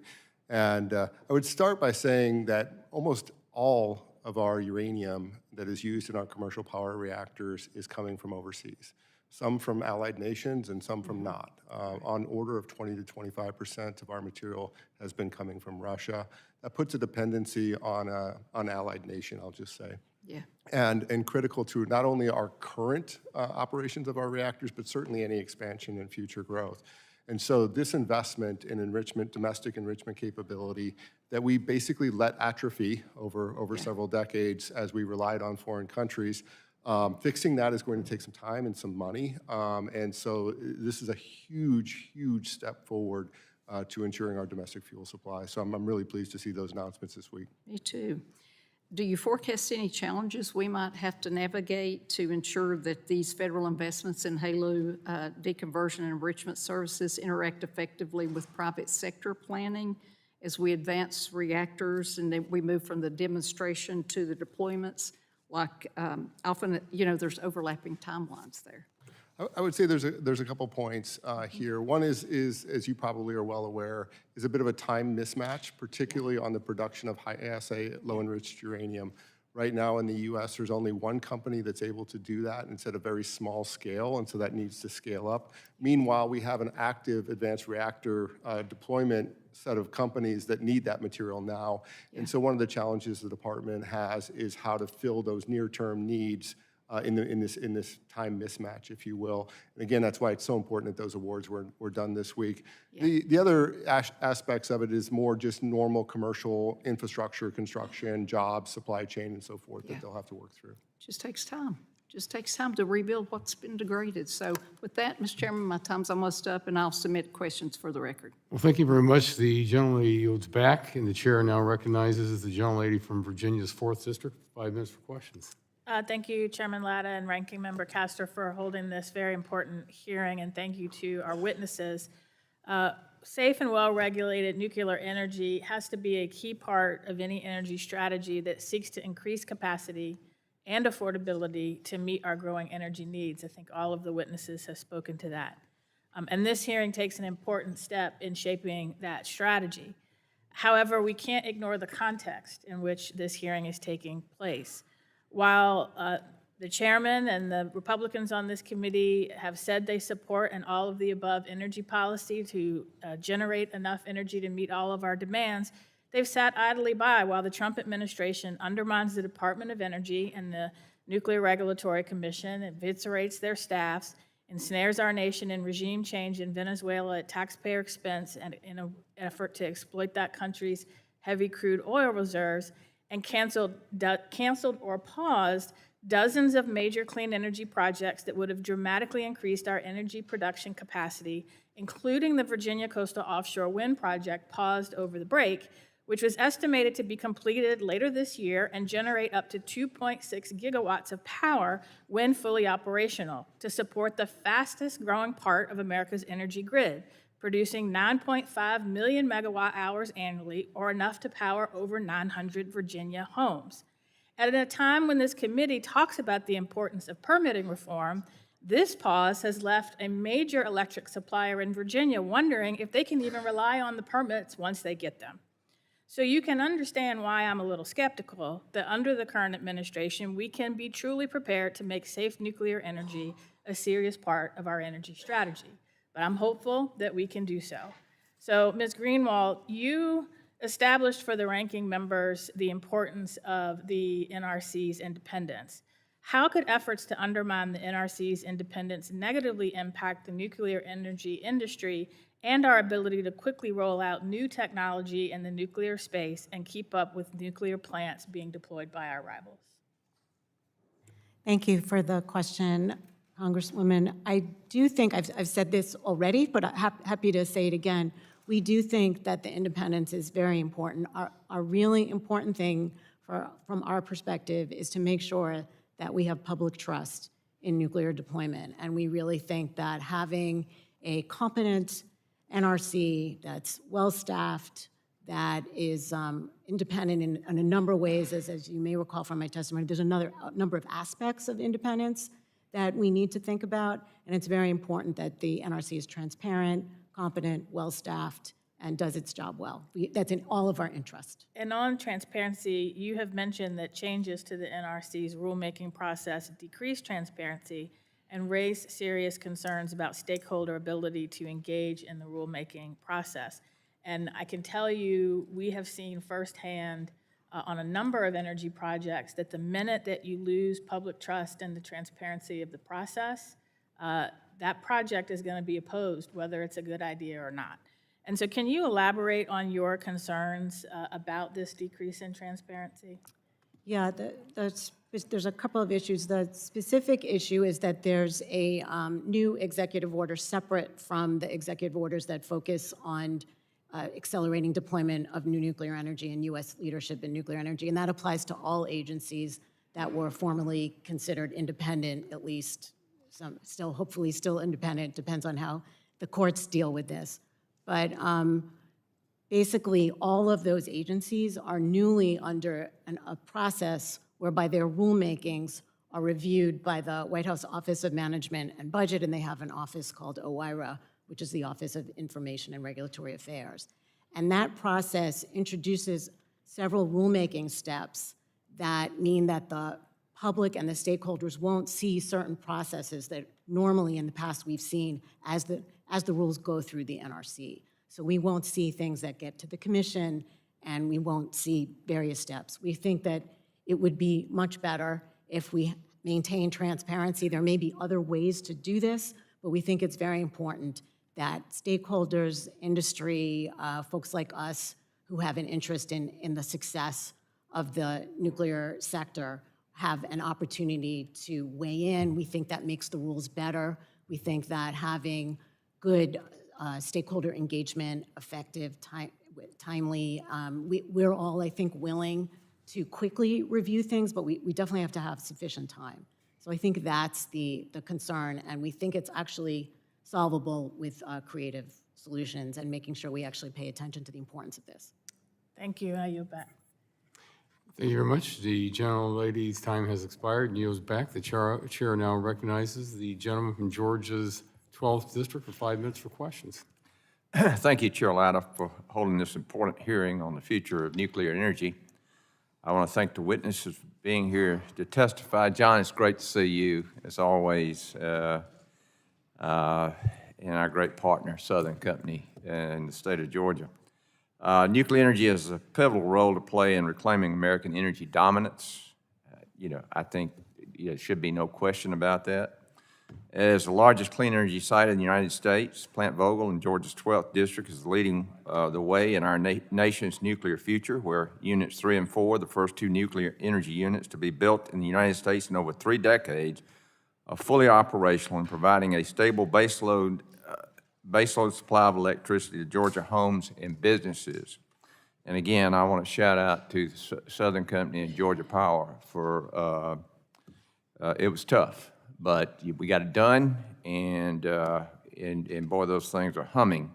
Also, getting in the gas business I've been to the gas facilities as well, generating facilities down in Effingham County, and so it's an all of the above approach, and just thank you for your foresight and your company and what they have done for our state. I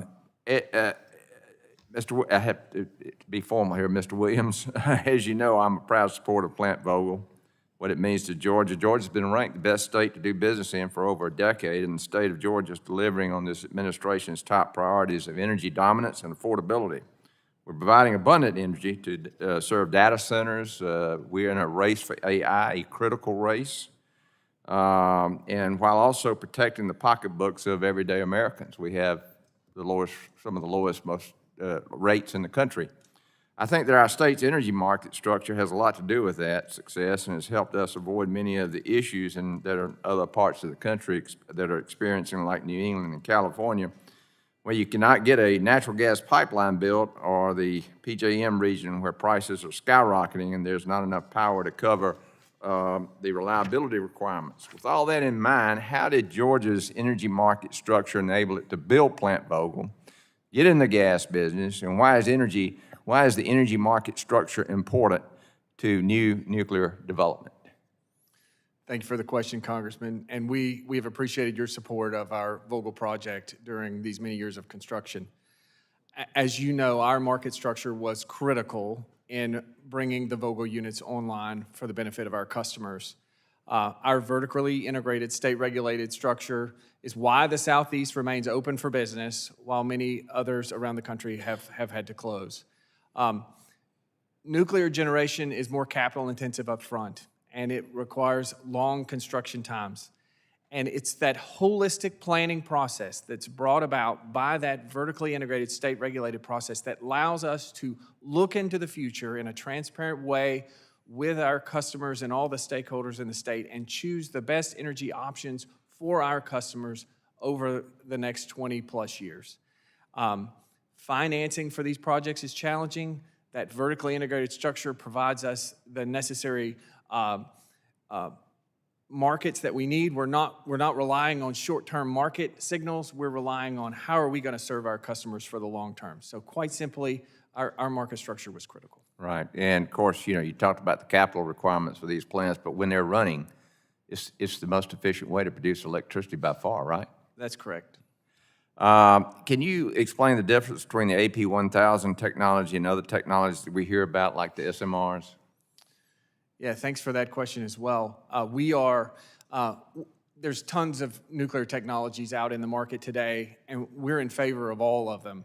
Obviously, our AP 1000 is the most advanced nuclear power plant operating in the world with passive safety features. So we're not relying on motors and pumps. We're relying on gravity and natural circulation. We're not relying on off-site power. We're relying on batteries. And our operators don't have to take action for 72 hours in the event of an upset at our facility. That's the AP 1000. These other technologies offer similar safety features and provide those. But when we look at, in my testimony, I said, design once, build many. We've built this, it's licensed, it's working, we know how to do it. We need to, for the sake of getting to nth of a kind and rebuilding the infrastructure in the United States, focus on a technology that can deliver safe, reliable energy to our customers. Ms. Korsnick, I'm out of time, but obviously we're in a race with in AI with China. China is building as many as 10 or more of these power plants, and I would like for you to submit for the record, your comments regarding this race and what we need to do to catch up. And with that, Mr. Chairman, I yield back. Thank you very much. The gentleman's time has expired and yields back, and the chair now recognizes the gentlelady from California's 7th District for 5 minutes for questions. Thank you, Mr. Chairman, and thank you for having this hearing today. And I want to thank the witnesses for being here also. I want to be clear, I support nuclear power as an important clean energy source. But safety must always come first. And nuclear waste is not something that we can brush under the rug and ignore. We can't build new nuclear power plants without a plan to deal with the waste they produce. The Rancho Seco nuclear power plant in my district was shut down over 30 years ago, but the spent fuel is still there because Congress and the federal government have failed to implement a successful nuclear waste program. This is not a technical problem, this is a policy failure, and it's our responsibility on this committee to fix it. I know many members of this committee are hopeful that new recycling technologies will solve the waste problem. But even in an ideal scenario, recycling won't fully eliminate nuclear waste. Ms. Greenwald, does the Nuclear Innovation Alliance support recycling? Yes, we support spent nuclear fuel recycling, provided it's done with appropriate safeguards and non-proliferation measures in place. Now, under an ideal scenario, how much waste could be recycled? So recycling can significantly reduce the total volume that requires permanent disposal. Currently in France, they're reducing the total volume of spent nuclear fuel by up to 80%. However, recycling can never eliminate the need for a permanent repository because you can't recycle 100%. Okay, so we are unlikely to actually achieve the ideal scenario there. But significant, make a significant difference. Okay. So you still believe in the need for a comprehensive federal waste program? I'm sorry. Okay. Ms. Korsnick, do you agree that an effective, comprehensive nuclear waste disposal program is essential to the long-term future of nuclear industry? Yes, we submitted a letter to the Secretary of Energy in October of this year that outlined a comprehensive used fuel strategy. Yeah. So it's fair to say that the current nuclear waste framework as stipulated by the Nuclear Waste Policy Act does not meet that need at this moment in time. Ms. Korsnick, yes or no, please. Do you agree with that statement that I just made? That's correct. We need changes to make a durable, long-term waste integrated strategy. Dr. Wagner and Ms. Greenwald, yes or no, please. Do you agree that this committee should update the Nuclear Waste Policy Act to modernize our nuclear waste framework? Yes. Yes. Okay. I think it's clear from the enduring impasse over Yucca Mountain that a consent-based or collaborative siting process is essential for any federal storage framework going forward. Ms. Korsnick, do you agree with the need for consent-based siting? Yes, we do. Ms. Greenwald, how can consent-based siting help us move beyond Yucca Mountain? Thanks for the question. This is really important. So as a country, we've spent several decades trying to put a permanent repository somewhere where people didn't want it, and that has not turned out well. So we really think that consent-based siting is the way to go, and a number of other countries are moving on that, particularly Sweden. Finland is especially the furthest along, and Canada is embarking on this as well. So we think it's the way to go. All right, thank you. Dr. Wagner and Ms. Korsick, you also both included the need for interim storage in your testimony. I've long been a proponent of consolidated interim storage, so I want to quickly recap for members of the committee. Ms. Korsnick, Dr. Wagner, and Ms. Greenwald, there seems to be broad agreement that this committee should amend the Nuclear Waste Policy Act to modernize our nuclear waste framework to incorporate consent-based siting and authorize interim storage facilities. I look forward to continuing this conversation and working with my colleagues to develop an effective nuclear waste framework. Let me just go on a little bit. I know I'm running out of time here. I know that many of my colleagues believe fixing our nuclear waste system is not an urgent problem, but it's a costly problem, and the cost goes up every year that we kick the can down the road. So far, this has cost the government $12 billion, and that goes up by around $1 billion every year. So if my colleagues really want to save taxpayers' money, fixing our federal nuclear waste program can save billions of dollars. And I see I'm running out of time, so I yield back the rest of my time. Thank you, Mr. Chairman. Thank you very much. The gentlelady yields back the balance of her time, and the chair now recognizes the gentlelady from Iowa's 1st District for 5 minutes for questions. Thank you, Chair Latta and Ranking Member Castor, for holding this hearing on the current state of nuclear energy. As a young girl, my father was a nuclear physicist technician in the Air Force and was one of the people who shut down the nuclear power plants in, if I recall correctly, Fort Belvoir, Virginia, Sundance, Wyoming, and then was at Wright-Patterson Air Force Base. So to be where we are today, when just 5 years ago as a state senator meeting with environmental groups, when asking about energy and the need for energy, we're told no nuclear, we indeed are at a pivotal moment for American nuclear energy. After decades of stagnation, market forces, national security imperatives, bipartisan policy are finally aligned.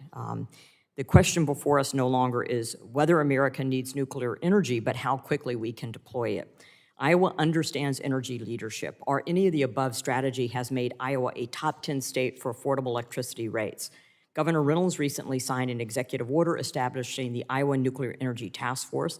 The task force will work to align state policies with federal regulations, engage with manufacturers to cultivate a nuclear supply chain in Iowa, and identify opportunities to enhance economic growth through nuclear energy. A key focus will be supporting the restart of Duane Arnold Energy Center and ensuring Iowa is positioned to attract future nuclear development. NextEra Energy is working to bring Duane Arnold back online by late 2028 or 2029. And part of the reversal in nuclear plant closures and the reopening of Duane Arnold is the ADVANCE Act, which this committee championed, is critical to making these restarts possible by streamlining licensing, reducing regulatory duplication, and creating more predictable timelines for project approvals. But Iowa's story is America's story. And while our nuclear industry stagnated, as has been pointed out, China and Russia surged ahead, now accounting for 94% of reactors under construction worldwide. That competition isn't just about electricity. It's about American jobs, domestic manufacturing, exporting knowledge and equipment, and secure supply chains. We've watched critical skills atrophy and lost a generation of nuclear expertise. Rebuilding our nuclear energy industry means rebuilding the workforce, supply chains, and the industrial base that comes with it.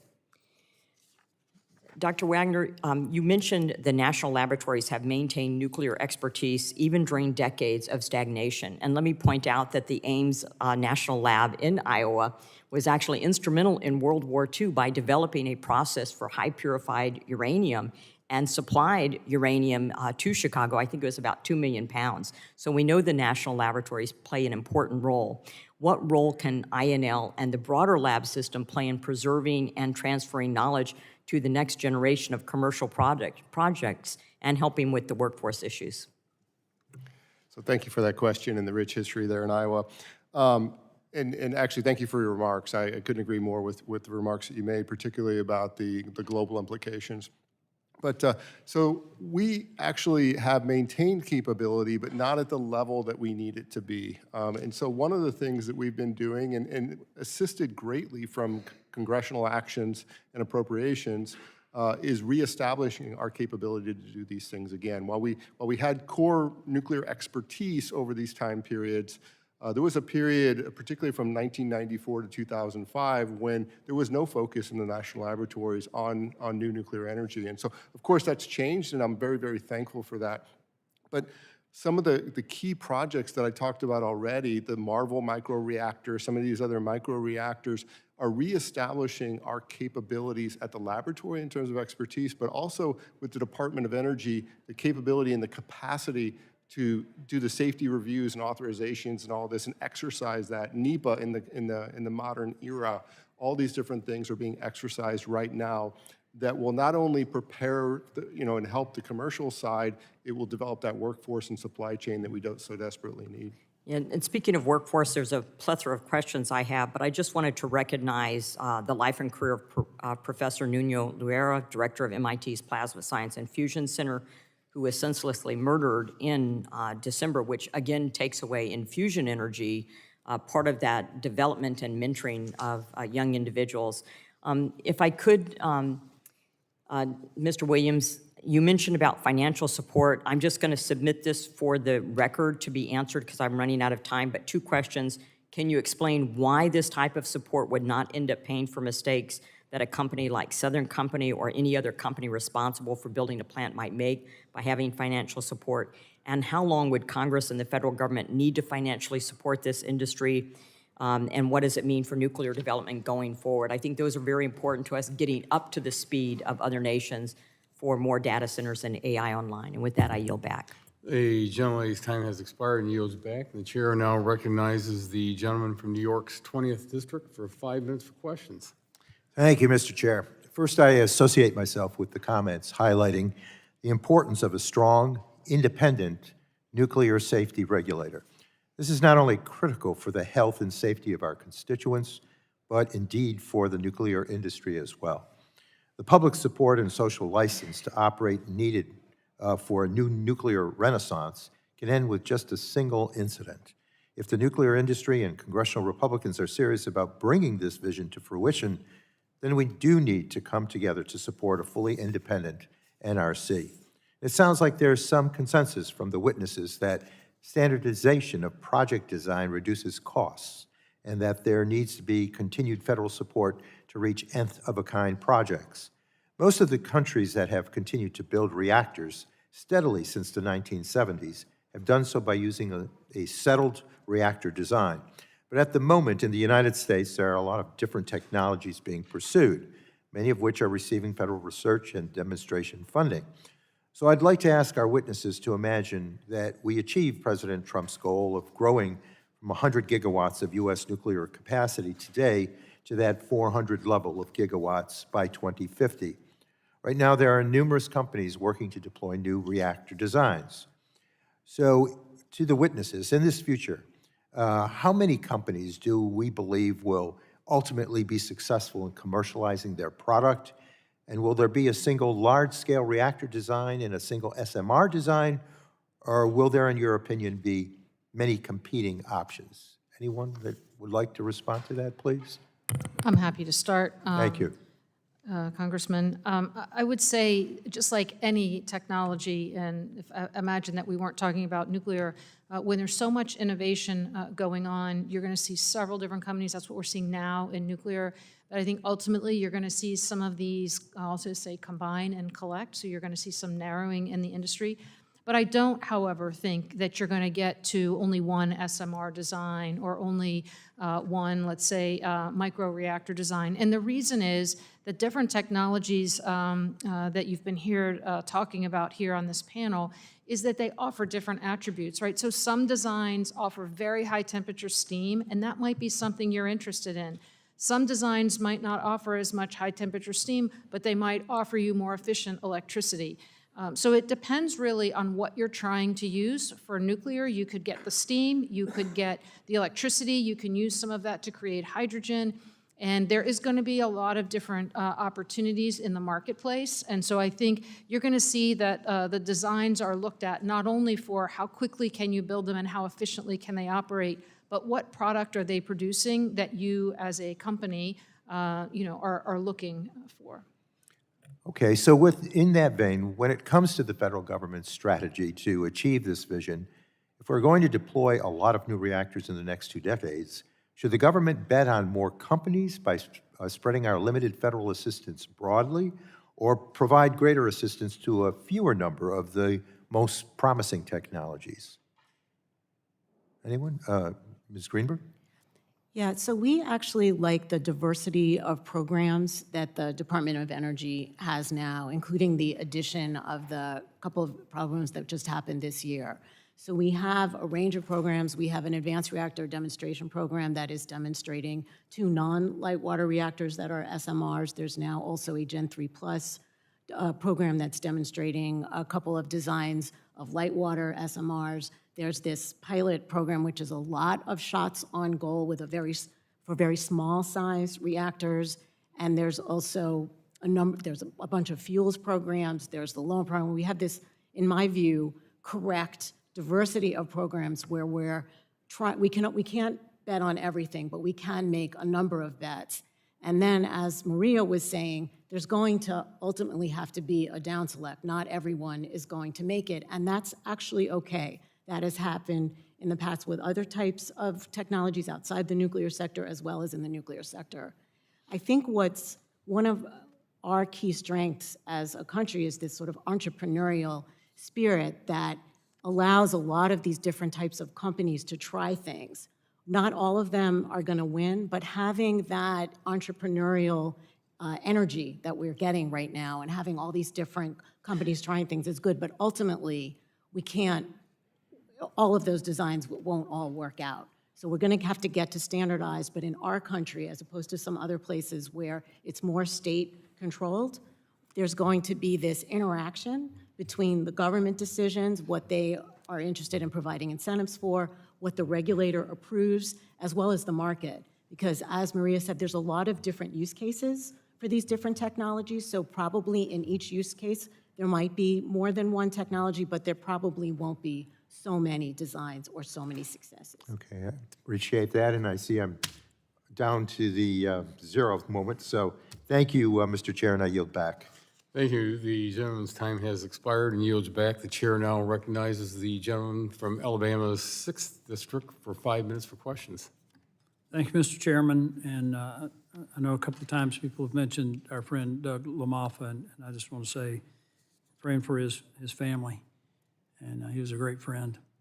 Mr. Williams, you know I'm very interested in small modular reactors, and I just want to know where Southern Company is on that. As I understand it, you may have been involved with a private entity in the development of SMRs.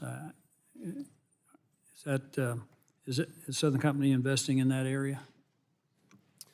So thank you for the question, Congressman. You know, our focus obviously has been on the completion of Vogtle Units 3 and 4 and getting those units into service for the benefit of our customers. As we look at the landscape of all the technologies that are out there in front of us, obviously we're interested in all of the technologies that are available.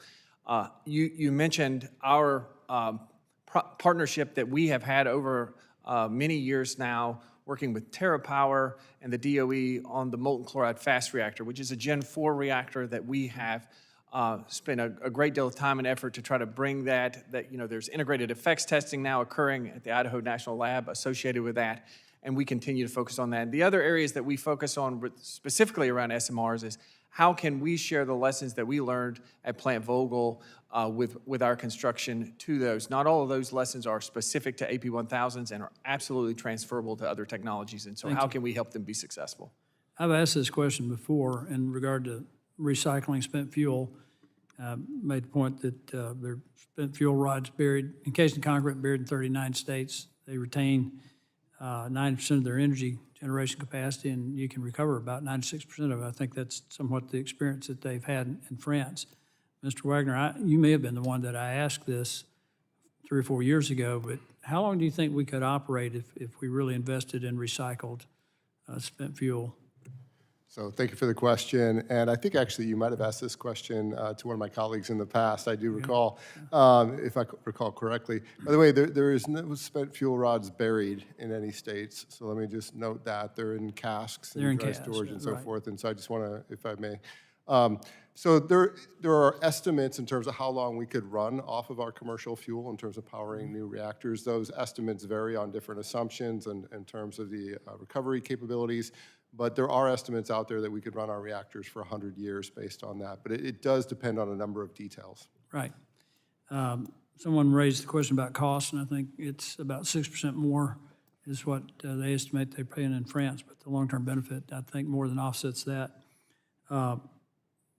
In '24, Congress passed the Prohibiting Russian Uranium Import Act, and with a dual focus of eliminating our reliance on Russian uranium while leveling the playing field for domestic uranium producers to make it more economical, competitive, and revitalizing domestic uranium production. But since that time, Russia uranium has still been flowing to the U.S. under a waiver process. There's been a concerning uptick in Chinese uranium exports to the U.S. I'm very concerned about our reliance on adversarial nations for critical minerals, particularly refined rare earth elements. But Mr. Williams, as a reactor operator, are you concerned about the ongoing influence of state-owned entities in Russia and China on the U.S. nuclear fuel market? So thanks again for the question.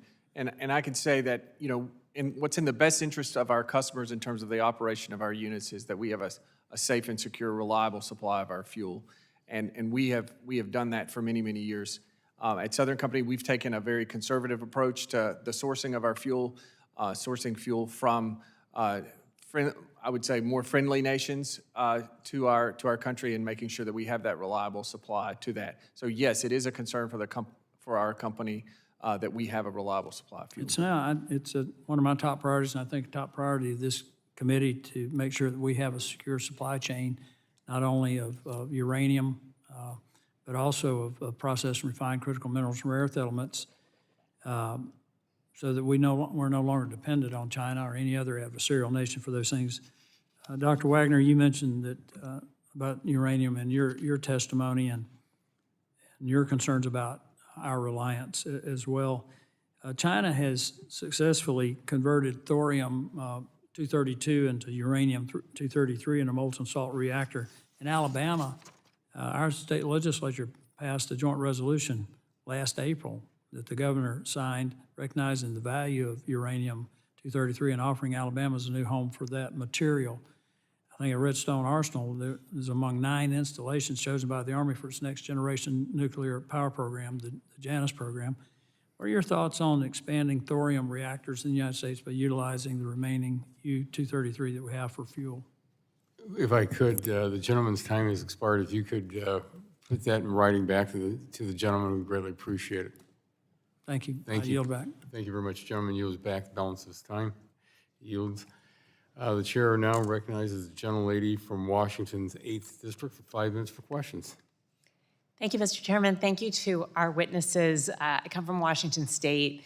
Hanford is a strong memory in our state. Actually, it is an ongoing memory in our state because we're almost 100 years later and we're still dealing with consequences of plutonium. And I know that is different from energy production, but it weighs heavily on us. Despite that, we are also a state that really treasures non-emitting energy sources, and there's overwhelming support both in Washington State for nuclear energy, and I hope you are hearing bipartisan support here for deploying more nuclear energy, and we are so proud that together we passed the ADVANCE Act to move things along more quickly. I want to start just with a question, science question, Dr. Wagner. Could you just list some of the things that could go wrong with nuclear energy power generation, maybe without the NRC catching things? Could you just list off a couple? So the NRC has a very robust set of regulations and requirements that are reviewed, that any nuclear system is reviewed against. And so I have confidence in that system. The things I worry more about that might go wrong are financial. in project execution. They're really not on these aspects. And as long as we continue to have strong regulations and a regulatory body that is independent from the industry, I really don't want to speculate on that. So let's touch on that just for a moment, because you talked about the independence of the regulatory agency. I think about, of course, disposal. How do we manage the waste? Where do we put the waste? I think about, we've had intrusion into the Columbia River and cancers in the area. We live in an earthquake zone. What would that do? Where do you put a plant? We saw a tsunami in Japan. We are right at the coast.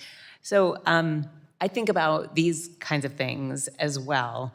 And we've talked a lot today about the need for distance between Department of Energy, Department of Defense, and the nuclear regulation, the NRC. And we've seen dismantling by this administration with, basically approval by my colleagues in this committee for a firing of many of the experts there. Many of the other experts are nearing retirement age. So I guess my next question is, I'll go to Ms. Korsnick, but I could also take Ms. Greenwald for this. If you lose that expertise, you've had these firings, we're looking at quadrupling our capacity for nuclear energy in the next several years. How do you do that and not have the sufficiency of oversight and regulation and still earn public support? Because without public support, we're going to get hung up in these projects.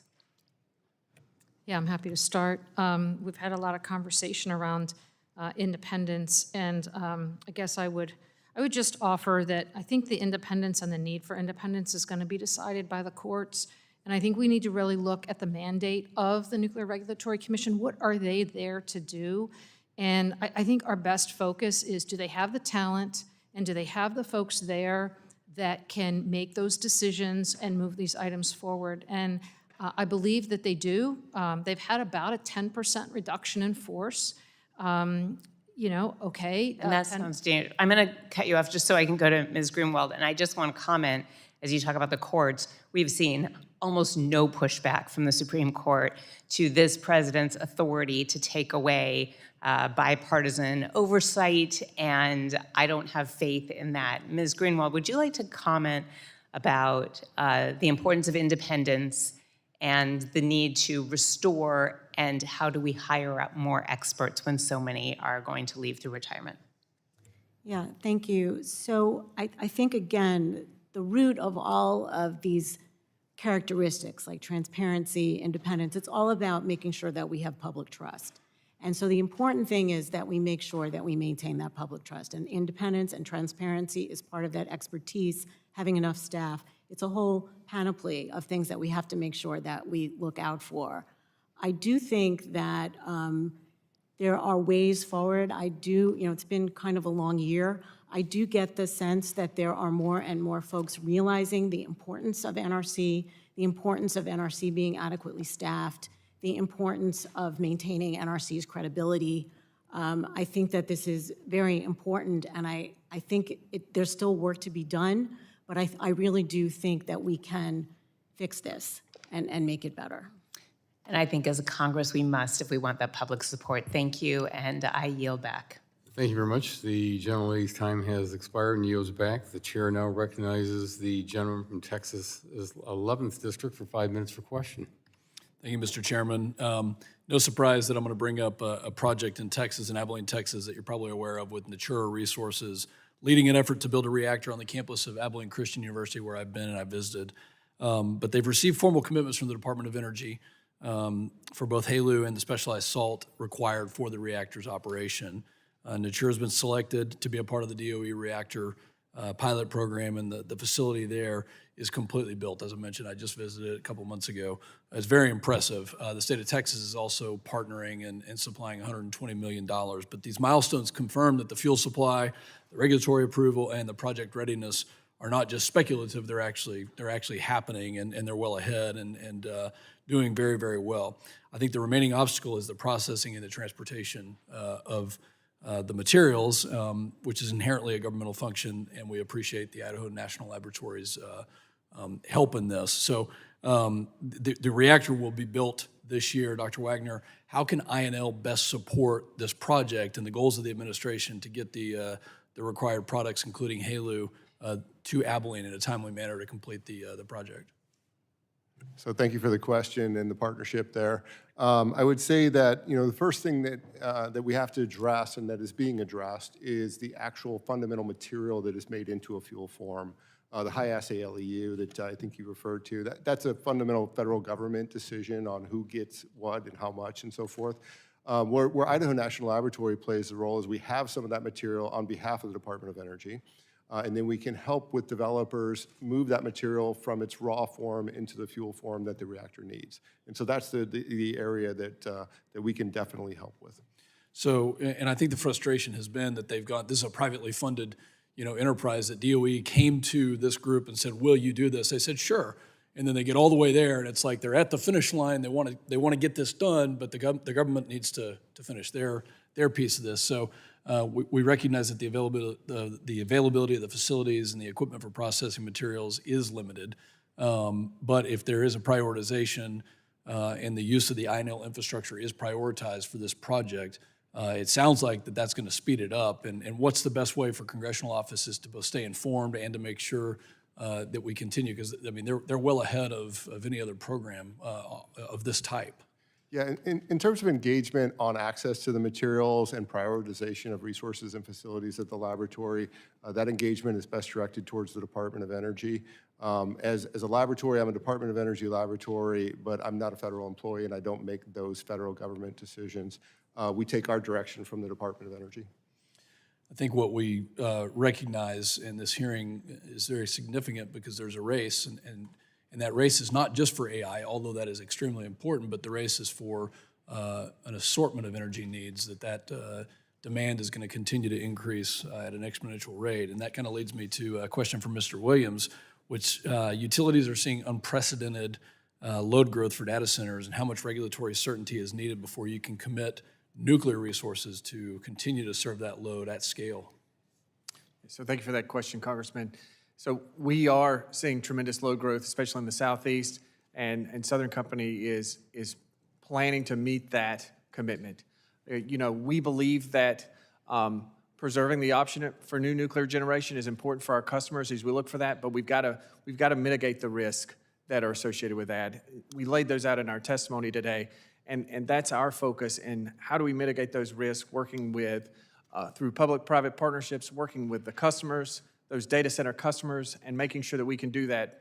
Because what we want to do is when we bring that data center on, we want to put downward pressure on rates for the rest of our customers. That's the model that we've established in Georgia. That's what we want to continue to do. And so that's what we're focused on.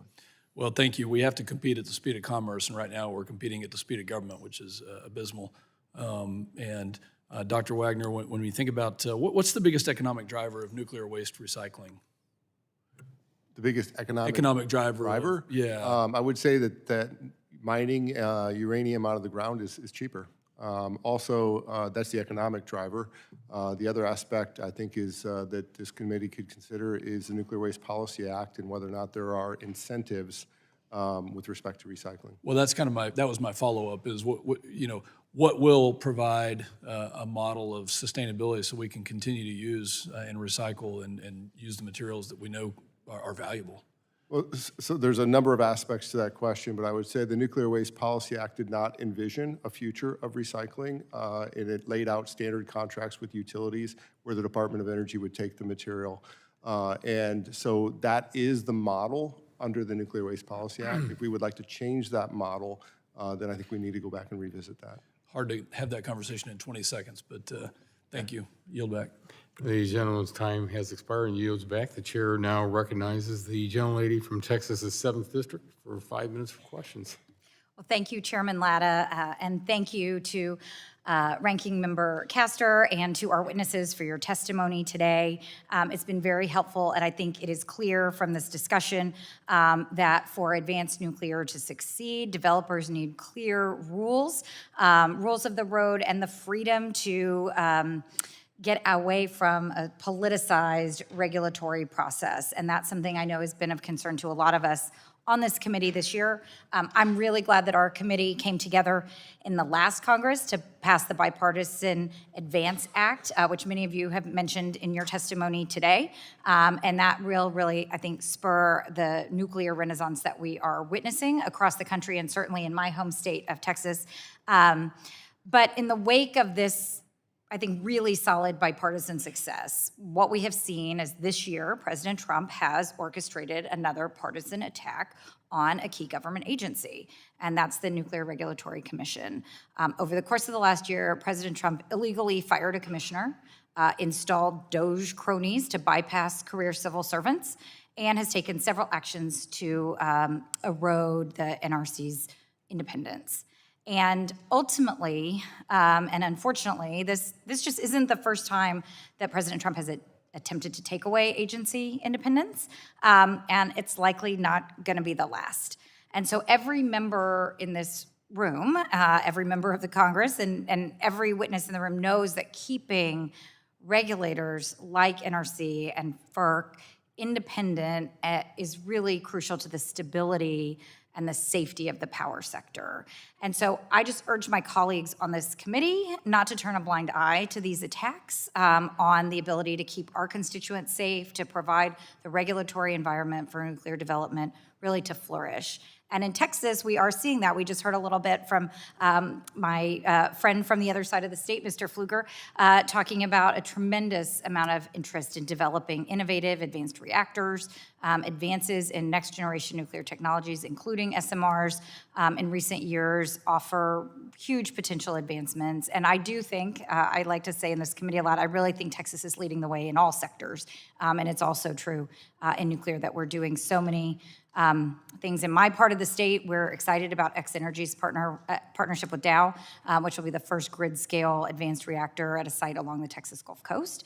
And that project, once it's deployed, could really open a new frontier for advanced nuclear applications in the industrial sector. And so we're excited about this, and we want to see a successful and diverse supply of energy. And so that, of course, leads to some questions. And Ms. Greenwald, I want to follow up on some questions. I know you've already touched on some of this in your answers earlier, but I do think it's worth discussing in that President Trump's nuclear executive orders have initiated a lot of complicated rulemakings. And at the Nuclear Regulatory Commission, the career civil servants that work on the commission are some of the brightest minds in the field, but their jobs are made harder by uncoordinated directives and the president's effort to inject politics into what should be a really nonpartisan commission. And I've heard concerns from nuclear energy professionals that the volume and complexity of the rulemakings created by this administration and the executive orders coming out of the Trump administration could lead to an uncertain regulatory environment that could really stymie progress on nuclear development. So can you speak to the importance, I think, of the NRC's independence for a stable and predictable regulatory environment? Yes, I think I've spoken already, but happy to say it again. I think it's this, it's not just independence, it's also transparency, and it's also having the right expertise. So it's several things, and they all have to work together, and we need all of them. We do think, and since I've talked about this less, I'll say a little more, we have some recommendations about how to help with employee retention and to recruiting, because that is a key problem. And we have a report on that, which we're happy to share. We had a Chatham House Rules workshop earlier this, I guess it was last year, with former commissioners, former executive directors for operation, former NRC employees at all levels of the agency, and came up with a number of recommendations about how to make things go better at NRC. We do think that making sure that the staff is excellent and empowered and accountable is really important, and we really do want to focus on that. And as I said, we do think we are concerned about the transparency and independence issues, but we actually think they can be addressed, and we're actually raising them because we think this committee can help address them. That's great. Well, I have gone over my time. I have a few more questions for you, so I'm going to submit them in writing on some really down in the weeds, but I think it is hugely important. I'm grateful for your work. I'm grateful for all of your testimony, and I'm grateful for the few extra seconds you gave me, Chairman Latta, and I'll yield back. Thank you very much. The gentlelady's time has expired and yields back. The chair now recognizes the gentleman from New York's 23rd District for 5 minutes for questions. Thank you very much, Chairman Latta. As we've heard from several members of this subcommittee today, nuclear energy offers clear benefits. It provides reliable, zero-emission power, it supports high-quality jobs, and strengthens our grid resilience. It is an incredibly important tool for us to have in the energy toolbox, and it obviously is the future.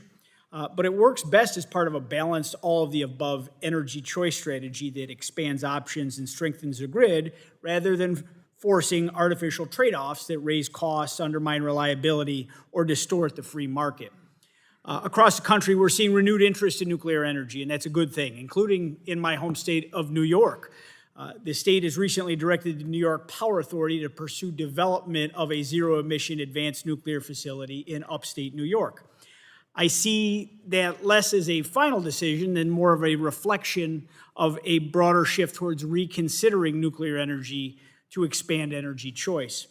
However, announcing a project is only the initial step. Whether a nuclear facility can be delivered depends far less on press releases than on the full set of processes that govern execution, including licensing pathways, environmental reviews, siting approvals, agency coordination, and the predictability of timelines from start to finish.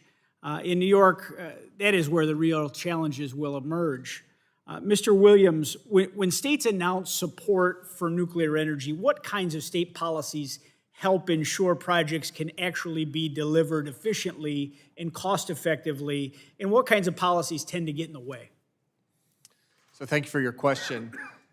From a state policy perspective, I'll talk from the experience that we had at Vogtle. We experienced a number of policies that were very helpful in our state.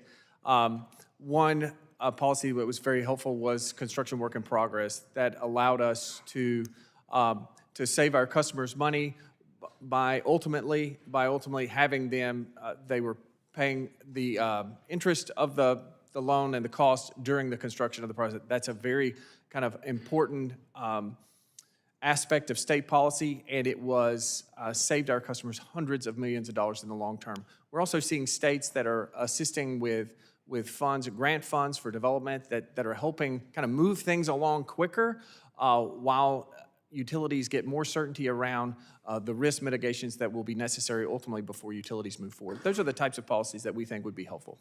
Very good. In many states like New York, the permitting and the environmental review systems in place today were designed during a very, very different era. One where the focus was often on slowing and constraining major infrastructure projects rather than delivering them efficiently. Even when there is clear predictability of timelines from start to finish, we have this new interest in nuclear, and those processes can involve overlapping agency reviews in open-ended timelines and litigation risk. Ms. Korsnick, how important is it for state environmental review, siting, and permitting process to be aligned if advanced nuclear projects are going to move forward, and does uncertainty in those processes ever become a deciding factor? Well, thanks for the question. Yeah, I think it's very important, and it's the front end of the process, right, in terms of ensuring that your process and your project gets off on a good, clean start. And so getting that permitting and getting those environmental reviews done and done expeditiously, I think is very important. You know, nuclear is a major project. So if you can imagine sort of any major thing that you're trying to build, if you have inefficiencies and you have things that take much too long, they're dragging down other investments that you've made. It's a highly capital intensive process. So you're paying interest on some of those things. So the longer it takes, the more expensive it is. Thank you very much. Now, Mr. Williams, from an investment standpoint, how do long and uncertain state permitting timelines affect decisions to move forward with advanced nuclear projects, even when the technology and the site are sound? Well, so thanks again for the question, and I'll reiterate something that Ms. Korsnick just said.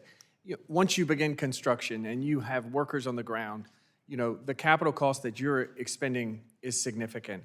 So anything that can be done to make sure that permitting is efficient, that nothing can hold up that construction is absolutely critical for you to move forward and to be able to deliver the project as affordably and on schedule as possible.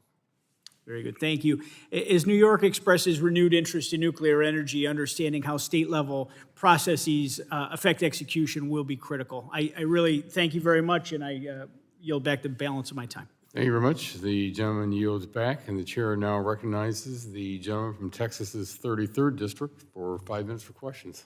Mr. Chairman, thank you very much. I think that we all know that nuclear's biggest strength is its steady and dispatchable power, and that's very important in Texas as we continue to experience record growth and extreme weather. And also, that what comes along with that, obviously, is demanding electricity demands. And so I'm very happy that Congress that we're working to pass the Advance Act and provide $2.7 billion in investment in domestic and uranium enrichment. I think that's hugely important. I was very proud to vote in favor of both of those efforts, and I want to continue to work to unleash American nuclear energy with the inclusion of the International Nuclear Energy Act in this year's NDAA. That bill is very critical for reclaiming American leadership in the global market and ensuring that U.S. safety standards set the global bar. But for all the talk around energy dominance, lasting dominance is only possible with public and international confidence, and I want to be clear about that. Dominance is not just about what we build here.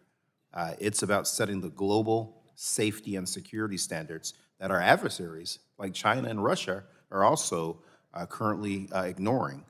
The Trump administration's attacks on the NRC's independence threaten the very gold standard of safety that makes our technology the most desirable in the world. And so safety isn't a bottleneck to be bypassed. It is the product of what we are selling around the world, and I want to be clear about that. We do not want to erode NRC's independence and lose our competitive edge. And so I wanted to ask Judy Greenwald. I've co-sponsored Representative Griffith's efficient nuclear licensing hearing bill. This removes the requirement for the NRC to hold a public hearing at the end of the licensing process if the license is not contested by an affected party. And that makes sense, and it is supported by a wide range of stakeholders. But if we allow the administration to start cutting corners of silencing safety commissioners, then what does that do for public trust? I think that hurts nuclear. Can we achieve energy dominance if the public or our international partners no longer believe the regulator is independent? Thank you for the question, and thanks for your leadership on this legislation. We are very supportive of eliminating mandatory hearings. That's an example where mandatory hearings where there's no issue, because if there's no issue, it doesn't make sense to have a mandatory hearing. We think there are a set of issues around this. The Advance Act addressed many of them. There are more to be addressed. So we think you can improve efficiency at the same time as you can actually maintain safety and transparency and public trust and independence. So we think you have to do both. I think it's very important that we do both, and we think that it's possible. And we certainly see the elimination of the mandatory hearing requirement when there's no issue. It just, we don't want the NRC to be spending time on issues that aren't safety significant. And so I think this is sort of our approach to energy, to NRC efficiency, is to eliminate processes that aren't helpful, but to maintain the ones that are. So I think that we can do both, and we're ready and willing and able to work with people to make sure that we get that outcome. Yeah. Well, thank you very much. Ms. Korsnick, you've called for predictable licensing. If the NRC is treated like a political arm of the White House, where rules can change every election, how does that affect the long-term investment decisions of your member companies? Do political interference make nuclear projects less or more attractive to Wall Street? I think predictability is key, not only for investors, but for people that operate and build these assets. I think that's very important. I will stress that there will be a lot of regulations that are coming out, especially starting this year. and there are comment periods available. So we do expect that there will be public engagement as these regulations roll out before they are finalized. I think that's also a very important part of the process, which is one of the ways that will maintain that public confidence. Yeah, thank you very much. Mr. Chairman, are you back? Thank you. The gentleman yields back the balance of his time. The chair now recognizes the gentleman from Colorado's 8th District for 5 minutes for questions. Thank you, Mr. Chairman, to our ranking member as well, and of course to our witnesses for taking the time to come today. We need more energy. I think everybody agrees on that. My local electric utility, for instance, says that they're going to need 3 times as much energy in the next 10 years as they have today, and that's after already doubling in the last 10 years. Unfortunately, my Democrat colleagues are pushing the most expensive form of energy on Americans, and that's not conjecture. That is from the Democrat-controlled Colorado Energy Office, which commissioned a study that found last year that relying solely on variable power and battery storage is the most expensive option out there. It would cost Coloradans alone $17 billion extra, or an additional $2,800 per person. And so to lower costs for Americans and Coloradans, we need an all-of-the-above balanced strategy that includes reliable, affordable, safe baseload power from nuclear generation. This is something that's important to me in my district because we had the last operational nuclear generating facility in Colorado at the Fort St. Vrain facility. Unfortunately, like many other nuclear plants, this one was decommissioned, and to this day, there remain far too many roadblocks and lack of incentives to invest in clean, affordable, safe, and reliable nuclear generation, with many Colorado Democrats still opposing nuclear energy. And so my first question will be to Ms. Korsenek. Last fall, I introduced a bipartisan permitting reform framework alongside my Democrat colleague, Rep. Peters, which was endorsed by the Problem Solvers Caucus. One key provision, which was mentioned in your testimony, was ending mandatory hearings for nuclear facility construction. Can you explain how the current system adds unnecessary delays to bringing generation online and how modernizing the process can benefit the industry? Certainly, thank you. The mandatory hearings, and I know it just came up in the last question, the mandatory hearings add like in the zip code of 6 months, potentially, at the end of the process. And even the NRC agrees that the mandatory hearings are something that can be removed. It gives you the impression that it's public engagement, but there is not actually public engagement in the mandatory hearing process at the end. And so it just becomes a bit of unnecessary administrative work that is done in that process, and it can be done elsewhere, not in series. Does removing those impact in any way the safety of the nuclear facility? Absolutely not. Thank you. Going to Mr. Wagner from the Idaho National Lab. I know we've been talking mostly about fission today, but I wanted to discuss fusion as well as we look to the next decade and to President Trump and Secretary Wright's roadmap to a commercial fusion plant within a decade. I actually just toured Exemer Energy south of my district with Secretary Wright. They are a national leader in inertial fusion commercialization, and we had a chance to talk about that technology. Can you comment on INL's work on the tritium fuel cycle technologies, things like breeding and recovery, as well as using thick liquids to breed tritium, extract the fusion energy, and protect the structural walls from the fusion radiation? Yeah, so thank you very much for that question. A lot of times people think about Idaho National Laboratory and they think about fission energy, which is our primary focus. But as you acknowledged, we do a lot of work in fusion. And so as an applied national laboratory, applied energy national laboratory, our role in fusion is focused on the practical challenges of deployment, particularly the tritium fuel cycle that you referred to, those technologies, and the material performance around those. So at the laboratory, we have unique capabilities relevant to this. They're born out of our fission part of our laboratory, things like the Advanced Test Reactor for Materials and Fuels Performance Testing, things like the STAR facility for handling tritium, where we support research in the tritium breeding, in recovery, tritium material interface, and interactions under radiation and thermal considerations, all things that are very important for tritium breeding and management in fusion facilities. And so we maintain those facilities primarily for our fission R&D program, but they have direct relevance to the fusion. So there's a nice leveraging that happens there. I'd also note, born out of our fission-related... I'll give you like 15 more seconds. sorry. 'Cause I got one more that I want to ask. Pardon me? I said I got one more question, so if you can like get like 10 more seconds. I just say also in addition to that, we are leveraging our multi-physics state-of-the-art modeling and simulation capabilities for this tritium research and design and analysis as well. And then our public-private partnership experience on the fission side is being leveraged in the fusion side as we work with private companies on their efforts to commercialize. Awesome. My final 25 seconds, Mr. William, Ms. Korsnick, we got a lot of uranium in Colorado. Can you talk about what would happen if we have the continued imports of Chinese nuclear fuel to the U.S. supply system? In about I'll 12 jump in. seconds. I'll jump in real quick. We absolutely want to mine uranium here in the United States, and we have the capability to do that. We also have to be thoughtful that uranium is a global business, and it's important that we stay involved in the global sector. And so I think it's just important that we look at having a diversified fuel supply. Mine more of it. Got it. Thanks. Yield back. Thank you very much. The gentleman yields back. The chair now recognizes the gentleman from Massachusetts, 4th District, for 5 minutes for questions. Thank you, Chair. To start with, responding to my colleague from Colorado with just the continued misinformed attack on variable energy, in particular offshore wind, for the 15,000th time.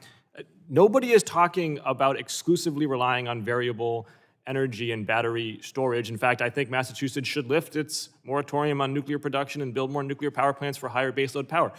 What we are asking for is for the ability for investors and states to make their own decisions about the appropriate portfolio of energy sources. In Massachusetts, we have a tremendous amount of offshore wind, and it made a lot of sense. We could have powered 200,000 homes with our offshore wind, which actually it blows so hard off the coast of Massachusetts that it matches the baseload reliability of other sources of energy like natural gas. And we could have traded with Hydro-Quebec for off-peak hours. It made all the sense in the world, but the administration's arbitrary and capricious practices have made it harder to invest in that energy source and other energy sources where investors have to put capital at risk for the long term. So I don't want the lectures anymore from the GOP on all of the above energy strategy when they are silent about this administration canceling long-term investments in the types of energy generation that we need, because it's going to make it harder for us to do nuclear, which we all agree about. So now on to nuclear. I want to focus particularly on ALARA. Dr. Wagner,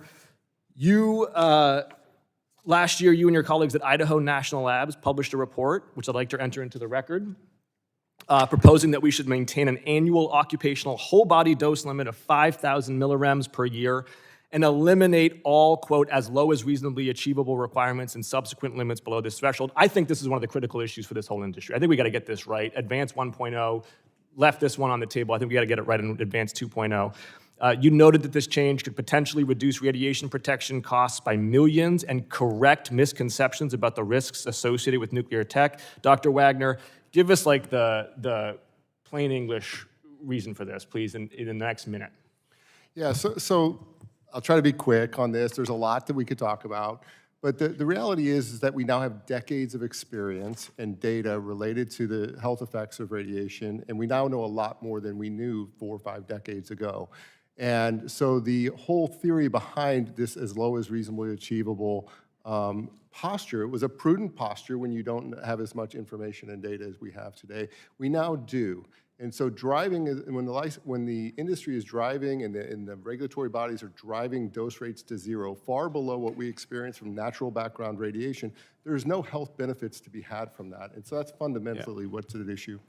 And just really like make that really visceral for us. So the 5,000 millirems that you're arguing for, like what kind of exposure is that for a typical person? Is that like an airline flight? Is that, comes from fruit? I know fruit has radioactive exposure.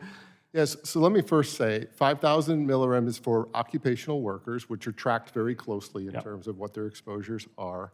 We cannot find any statistically significant negative health effects in the data from low dose rate radiation exposure of twice that. And so 5,000 is the current limit, by the way. And so what we're saying is, since we don't see any health effects there, why are we driving to dose rates well below there? Right. So that's where the ALARA concept comes in. And your argument is that when you drive to to Alara below that 5,000, the marginal cost versus marginal, there's no marginal benefit, you're saying, because there's no health benefit whatsoever. Correct. And the marginal cost is exorbitant. Is that fair to say? It increases significantly as you drive down towards zero, absolutely. Right, for no public health gain. Ms. Korsnick, if we got this right in an advanced 2.0, what would that do for the nuclear innovation? I think the real key is where are you applying Alara?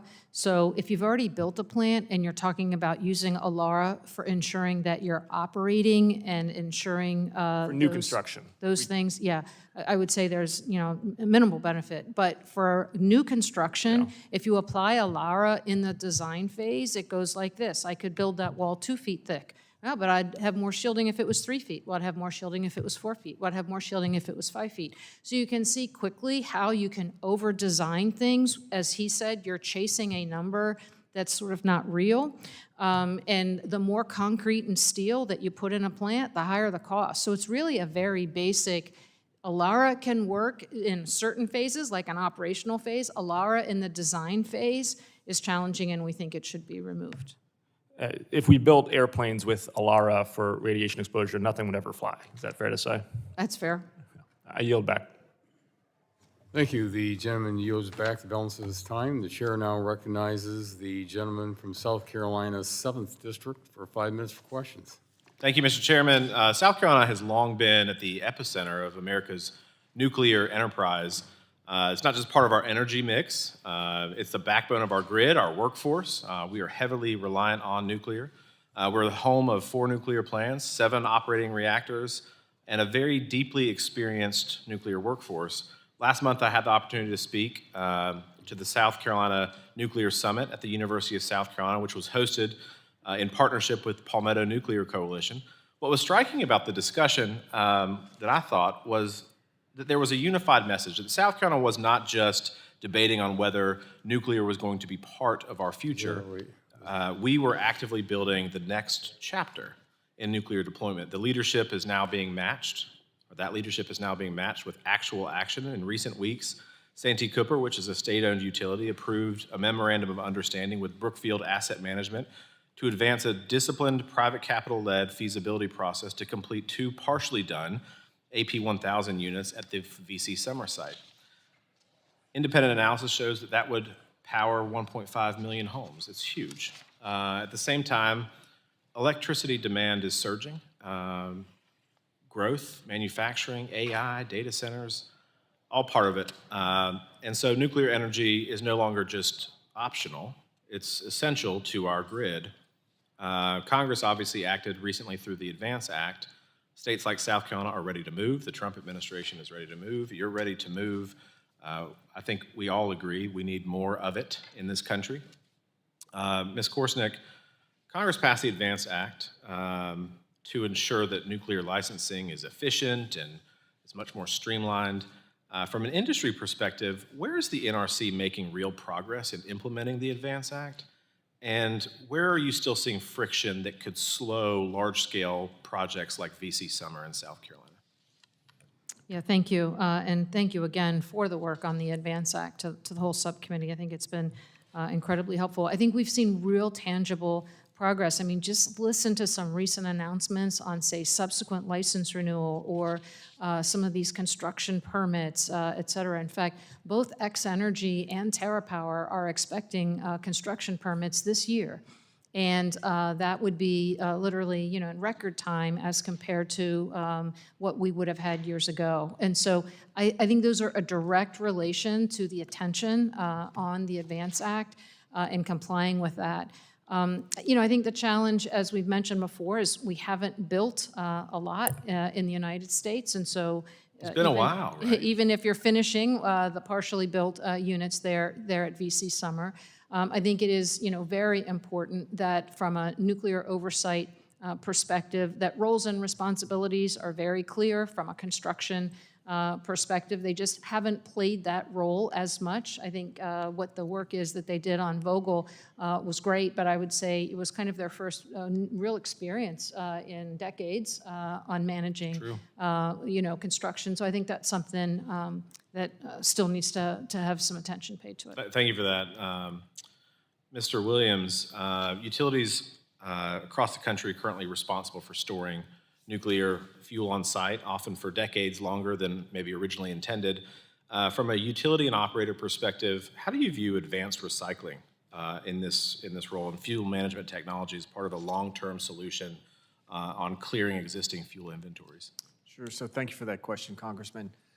First, I just want to say, the safe storage of our fuel is a critical mission that we have, and we've been safely storing our fuel at our sites for more than 50 years. Related to recycling, we are obviously very interested in all the solutions that are being considered around spent nuclear fuel. We do want to make sure that there is a focus on affordability. I think it was mentioned earlier in the hearing that the recycled uranium has an increased cost relative to natural uranium products, and so we would want to make sure that for the benefit of our customers, we could provide that fuel to them in an affordable way. So Southern Company then would support efforts to recycle or reprocess, and maybe you already do, I don't know, but you would support that? Southern Company would support recycling spent nuclear fuel if that made sense for our customer from an affordability perspective. What role do you think the federal government should play in that, if any? I think the opportunity for the federal government in this space is really related to making sure that the technology is advanced in a way that perhaps it could be done in an affordable way. Thank you, Mr. Chairman. I think you shaved off a couple minutes because that went way too quick, but I see that my time has expired. So Trust me, I will yield we back. didn't shave off any of your time. The gentleman's time has expired and yields back. The chair now recognizes the gentleman from Texas's 12th district for 5 minutes for questions.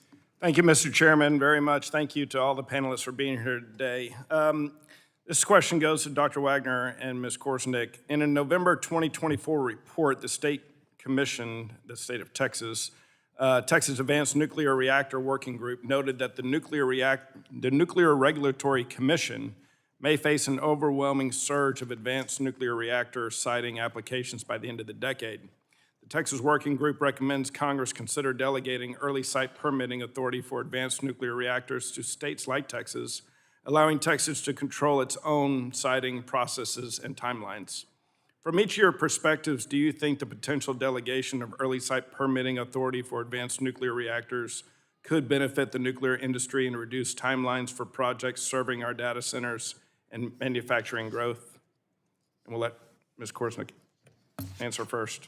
Yeah, I'm happy to frame it out. First, I mean, we're happy to continue and engage on this conversation, but honestly, having it done in one way, I think is actually more beneficial to the industry, where we can put pressure on the agency to get more efficient at doing it, but we're all doing it the same way. The one challenge we have if we delegate this to the states is we could have 50 ways of getting this done, and it's harder to make the process efficient if there's 50 ways to do it.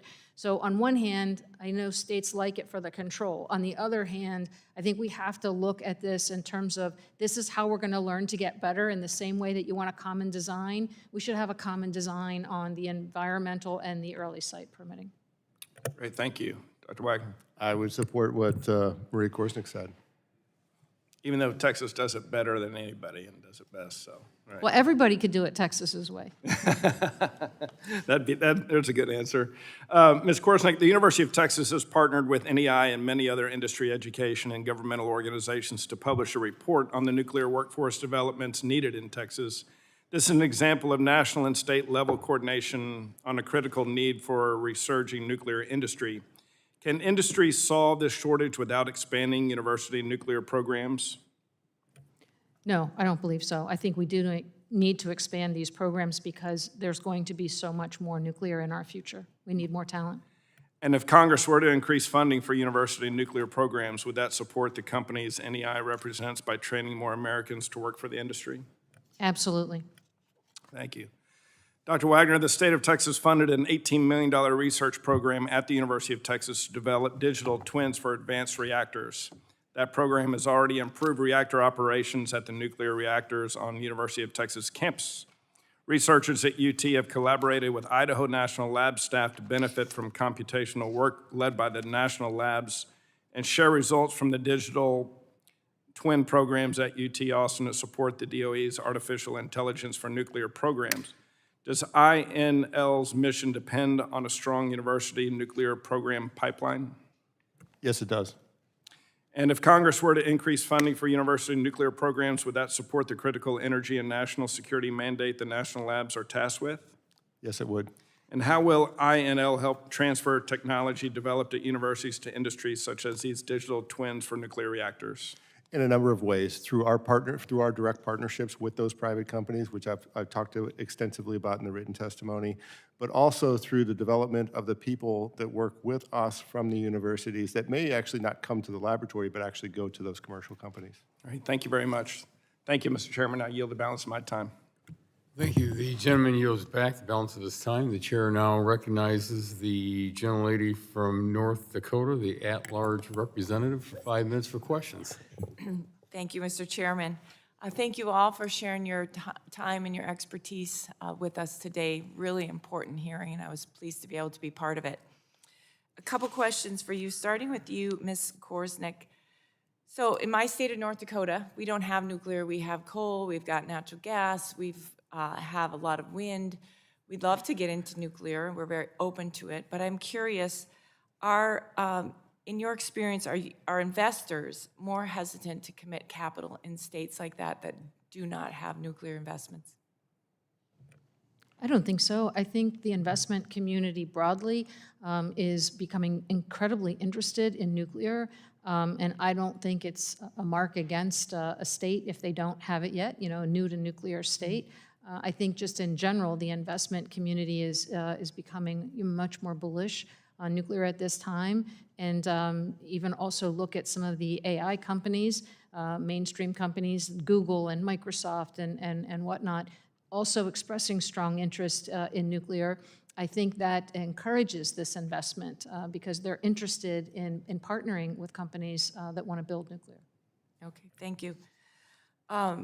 Also for you, Ms. Korsnick, you talked a lot about the ADVANCE Act and the need for Congress to kind of stay on top of it and its implementation. Do you think it's time for a status report, or could you identify any areas where you're concerned that it isn't being implemented or we should be following up, asking more questions? I do think it's time. I'll say for the NRC's perspective, I think they actually have some good data points to share to demonstrate that they've made some significant progress, and I think you'll see as a direct result of the ADVANCE Act. At the same token, you've heard a lot of conversation today about staffing at the NRC. I would say you were very thoughtful in putting some things in the ADVANCE Act that are some tools for the NRC to use to help with staffing, right? Some retention elements, some things for bonus, some pay structures. And so I think with the concerns on staffing, it would be a great opportunity to see, are they using those tools that you put in the ADVANCE Act to help them with their staffing? Excellent. All right, very good, thank you. Let's see, Mr. Williams, can't leave Southern Company off the hook without getting another question. Have a lot of experience with your company and have appreciated the interaction over the years. You talked a lot about some of the risks and the challenges that your company face, and could you share a little bit more about your ideas for de-risking these investments and not leaving companies like yours kind of out there bearing the brunt of proving out some of these new technologies? Sure, thank you for the question.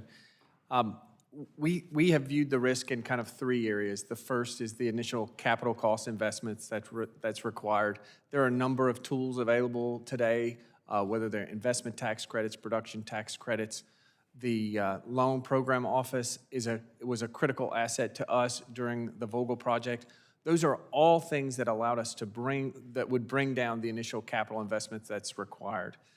The second item is as we expend that capital over the long construction period, we need to do things to protect the credit rating of the developer during that period of time. So the ability to transfer those tax credits provides the cash flow necessary. It maintains the credit rating of a utility or the developer while they're building, and again, protects ratepayers from downgrades in that utility credit rating. And then last is the macroeconomic risk. I highlighted in my testimony today, while we built Vogtle, we experienced 3 macroeconomic events that ultimately impacted the cost and schedule of our project. And we don't believe that as we rebuild this industry in the United States, that our customers and our companies should be on the hook for those costs. For instance, we experienced a global pandemic. Our customers shouldn't have to pay for that type of risk. So a solution to help protect against those macroeconomic events, to protect our customers from those that occur. Okay, very good. Happy to work with you on your ideas on that. I have just 25 seconds, and I did want to get a few thoughts from Dr. Wagner on updating the Waste Policy Act. Can you share some quick ideas for what you think should be done to make that more So I would say relevant? in the time I have, I can't say a lot, but I'd say it in a high level, and that is the Nuclear Waste Policy Act was developed more than 40 years ago in a very different time when we were not building out new nuclear in the way that we are, and we were not interested as a nation in recycling and many other aspects. And so there's a number of aspects in there with respect to the structure of it, the incentives that are there, and the cost controls of the Nuclear Waste Fund that I think should be reconsidered. So if my staff follow back up with you, could we have a more in-depth conversation on that? That'd be great. That'd be great. Thank you. I yield back. Thank you. The gentleman's time has expired and yields back. The chair now recognizes the gentleman from Oregon's 2nd District for 5 minutes for questions. Thank you, Mr. Chair, and thanks to all of you for your patience with all of us today. Let's stick with the waste issue. I'm from Oregon. It's one of the states with a ban. I was just looking at the list of states with some sort of restrictions, New Jersey, Massachusetts, Oregon, Hawaii, a bunch of them. So you said that that whatever the law is in this space, because I'm not familiar with what we're doing federally, certainly know what happened in Oregon. What can we do to address that issue now that's changed in the 40 years since, actually more than that?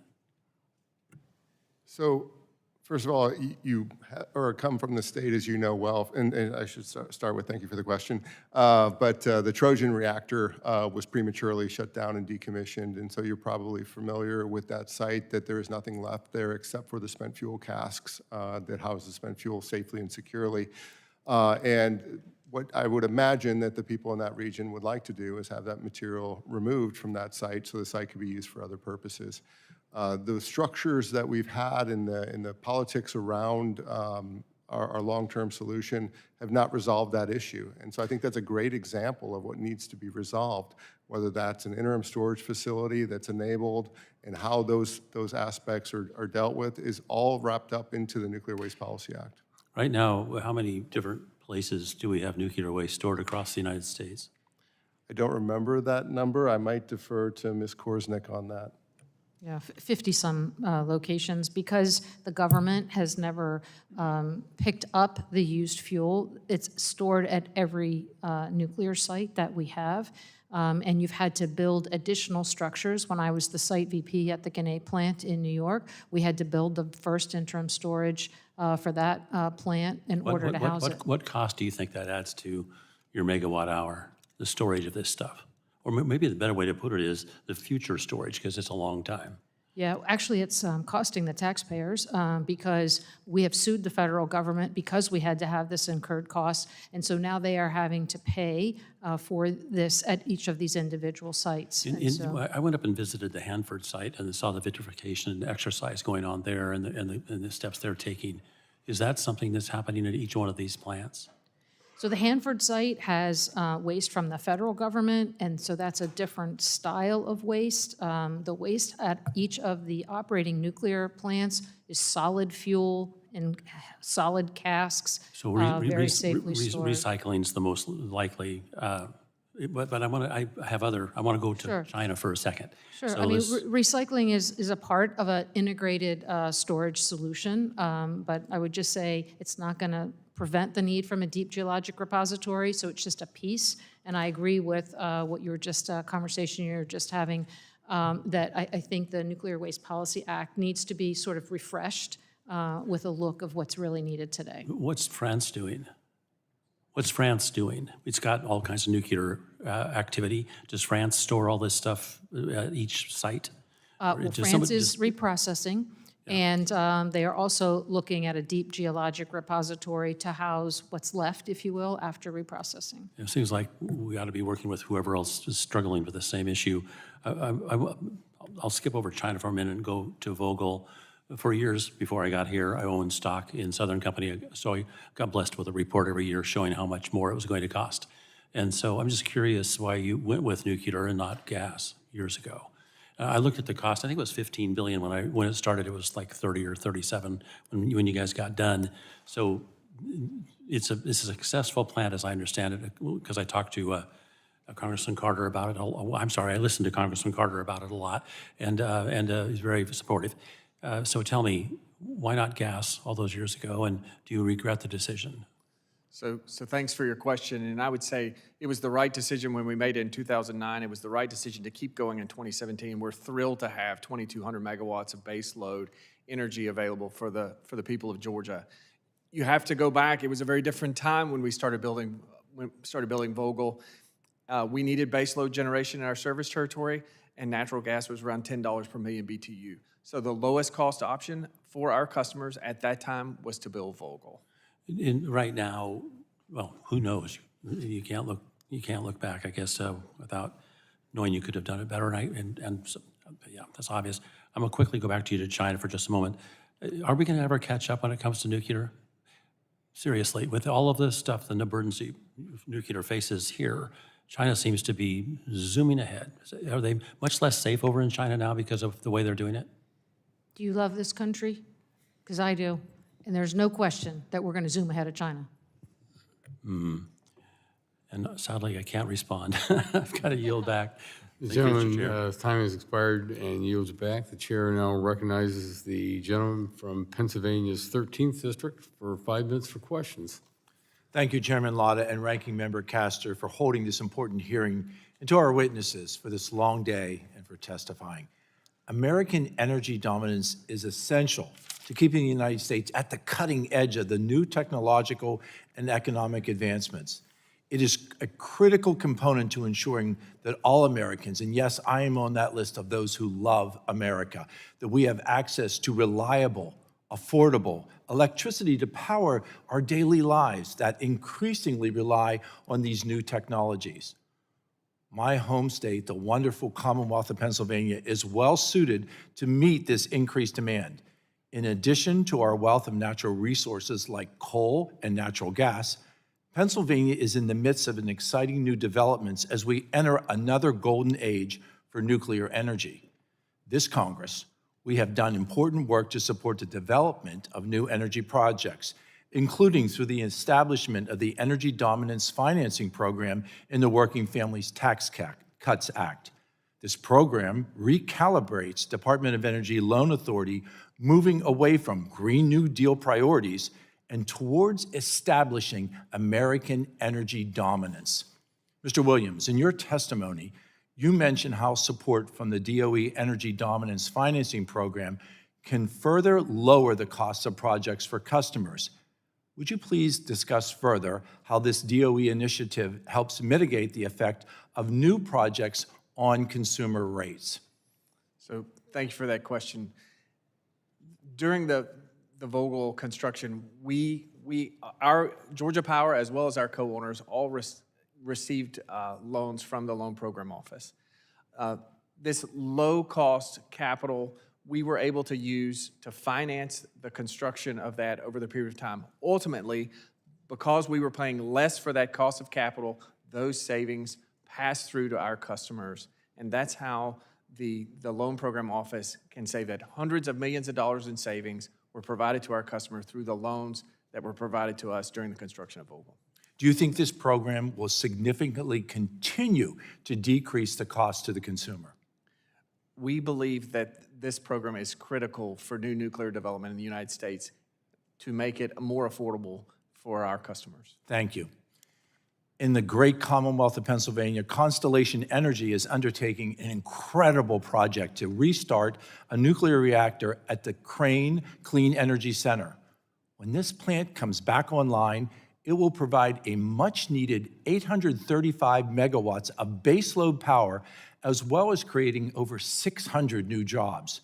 recognizing how important this restart is to lower energy costs for Americans and at the same time strengthen grid reliability, Secretary Wright and the DOE provided a $1 billion loan through the Energy Dominance Finance Program.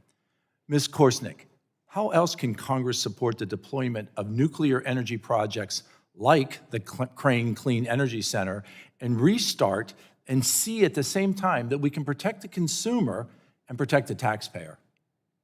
Yeah, thank you. And we really look forward to joining you when the Crane Clean Energy Center comes back online. It was a very well-run plant before it was shut down, and it's going to be even a better running plant when it restarts. And so, yeah, thank you. Your question is around restarts, but I'll broaden it for just other ways that the government can help as we build these new units. And you've heard a couple of times in the testimony here about how the capital profile is very capital intensive on the front end of these projects. And one of the reasons it's so capital intensive is you have to buy your long lead items up front because they take several years to construct. So these are like your pressure vessels, your steam generators, these large components. And so, you know, one thing I think that we could look at from a government perspective is to place some of these orders for long lead items so we get the supply chain moving. And then as these projects need them, if you will, they could buy them back from the government. And I think that that would be a very strong way of encouraging the supply chain to get moving. Thank you. This Congress, in coordination with President Trump, has the opportunity to support a resurgence in American nuclear energy. This year, I look forward to working with this committee to build on these positive steps that we have already taken to help lower energy costs and improve affordability and accessibility for all of Americans. And again, I will reiterate that we on Energy and Commerce, we do love America. Thank you. The gentleman's time has expired and yields back. The chair now recognizes the gentleman from Georgia's 1st District for 5 minutes for questions. Thank you, Mr. Chairman, and thank all of y'all for being here. I think I'm the last one, so you're almost home, almost finished. Ladies and gentlemen, as you heard, I'm from the state of Georgia. We're very proud of the fact that we have built the first 2 nuclear reactors in the last 30 years at Plant Vogtle, the largest clean energy plant in the country. We're very, very proud of that. In fact, I will tell you that in the state of Georgia right now, nuclear energy is providing about 30% of our energy needs in the state right now. And it's anticipated in the next decade, because we have for 12 years in a row been the #1 state in which to do business, it's anticipated that we're probably going to need about 9,500 more megawatts of electricity. And that equates to about 2 Plant Vogtles. So we're going to need a lot more electricity in the state of Georgia as time goes on, and we're preparing for it. And I'm very proud, as I say, of my state and the work that we've done in energy. One of the reasons why we've been the #1 state in which to do business for 12 years in a row is because of the fact that we've had reliable, baseload, affordable energy, and certainly that's important. Mr. Williams, I want to ask you, can you elaborate more about what was learned from building Vogtle Units 3 and 4, and did that project help pave the way for future AP1000 reactors? Thank you, Congressman, and appreciate your kind words about Plant Vogtle. Vogtle was tremendous in terms of jump-starting this nuclear period that we're in right now. As we talked earlier, from Vogtle Units 3 to 4, we experienced a 20% reduction in cost. We tested and commissioned Unit 4 in half the time, and that was based on the application of lessons learned that we had. You know, one of the most important lessons that we learned at Vogtle was you don't start construction until the design is complete, that you make sure that everything is ready to go before you bring the workforce on site to begin putting it together. And that was a critical learning for us. We also learned things about the new licensing process that Vogtle was the first to use with Part 52. All of these learnings can be passed on to the next AP1000, which we think would experience similar cost reductions that we experienced from 3 to 4, but also these learnings apply to other technologies as well as they look to build their technologies. I want to elaborate on two things that you talked about, and that was, number one, the savings between 3 and 4. There were significant savings, and the things that we learned between the building of reactor number 3 and reactor number 4 that resulted in significant savings. Is that correct? That's correct. We saved approximately 20% in costs going from Unit 3 to Unit 4. A couple of other things I want to mention. First of all, and I think it's interesting to note that I've been told, and I don't think it was in confidence, but I think that it was made public, that really, if we do build more nuclear reactors in the state of Georgia, they are looking more toward the AP1000s as opposed to the small molecular reactors. We believe in the design once, build many approach to nuclear construction. We are currently operating 2 AP1000s. When we look at the technologies that are available to us today, we believe that the best option for our customers and the least cost would be the AP1000 should we choose, and should we mitigate the risk and the barriers that we've laid out here today, should we mitigate those risks, we believe the AP1000 is the right technology. Great. One other thing is that, whereas I obviously appreciate Southern Company and their commitment to this, the EMCs also were committed to this as well, Oglethorpe Power and some of the others in the state of Georgia. So it was truly a collaborative effort and a team effort. That's exactly right, Congressman. There were four owners of that unit, which represents all of the utility customers in Georgia. Obviously, Georgia Power Company with the largest share, Oglethorpe Power Company, the Municipal Electric Authority of Georgia, and the City of Dalton. Good. Last thing, tell me about the federal involvement. How was the federal policies and commitments and guarantees, how important were they? The public-private partnership was critical to building Vogtle. We've talked about the loan programs and the loans that we received that ultimately saved our customers hundreds of millions of dollars. Also, the production tax credits that were available for Vogtle are reducing the cost of those units for our customers today. I would be remiss if I did not mention, because I represent Plant Hatch, and they're in my district, and that also makes up part of the 30% of the power that is generated through nuclear power for the state of Georgia. Again, as you can tell, I'm very proud of our state and what we've done. That's why I waved on to this subcommittee. I'm not a member. I'm a member of the full committee, but not this subcommittee. But I wanted to sing our praises in the state of Georgia and what we've done in nuclear energy. So thank y'all all for being here, and I'll yield back. Thank you very much. The gentleman's time has expired and yields back. And seeing no further members wishing to ask questions, I think you can see from the, even though, first I want to thank you all for your patience when we had the briefing for about an hour and a half, and for you all staying, that you can see that there's a lot of interest in nuclear power and what's going on. So I greatly appreciate it, and thank you for being with us today. Members may have additional written questions for you, and I remind members that they have 10 business days to submit additional questions for the record, and I ask our witnesses to do their best to submit those responses within 10 business days upon receipt of the questions. I ask unanimous consent to insert in the record the documents included on the staff hearing documents list, and without objection, so ordered. And without objection, the subcommittee is adjourned. Thank you very much.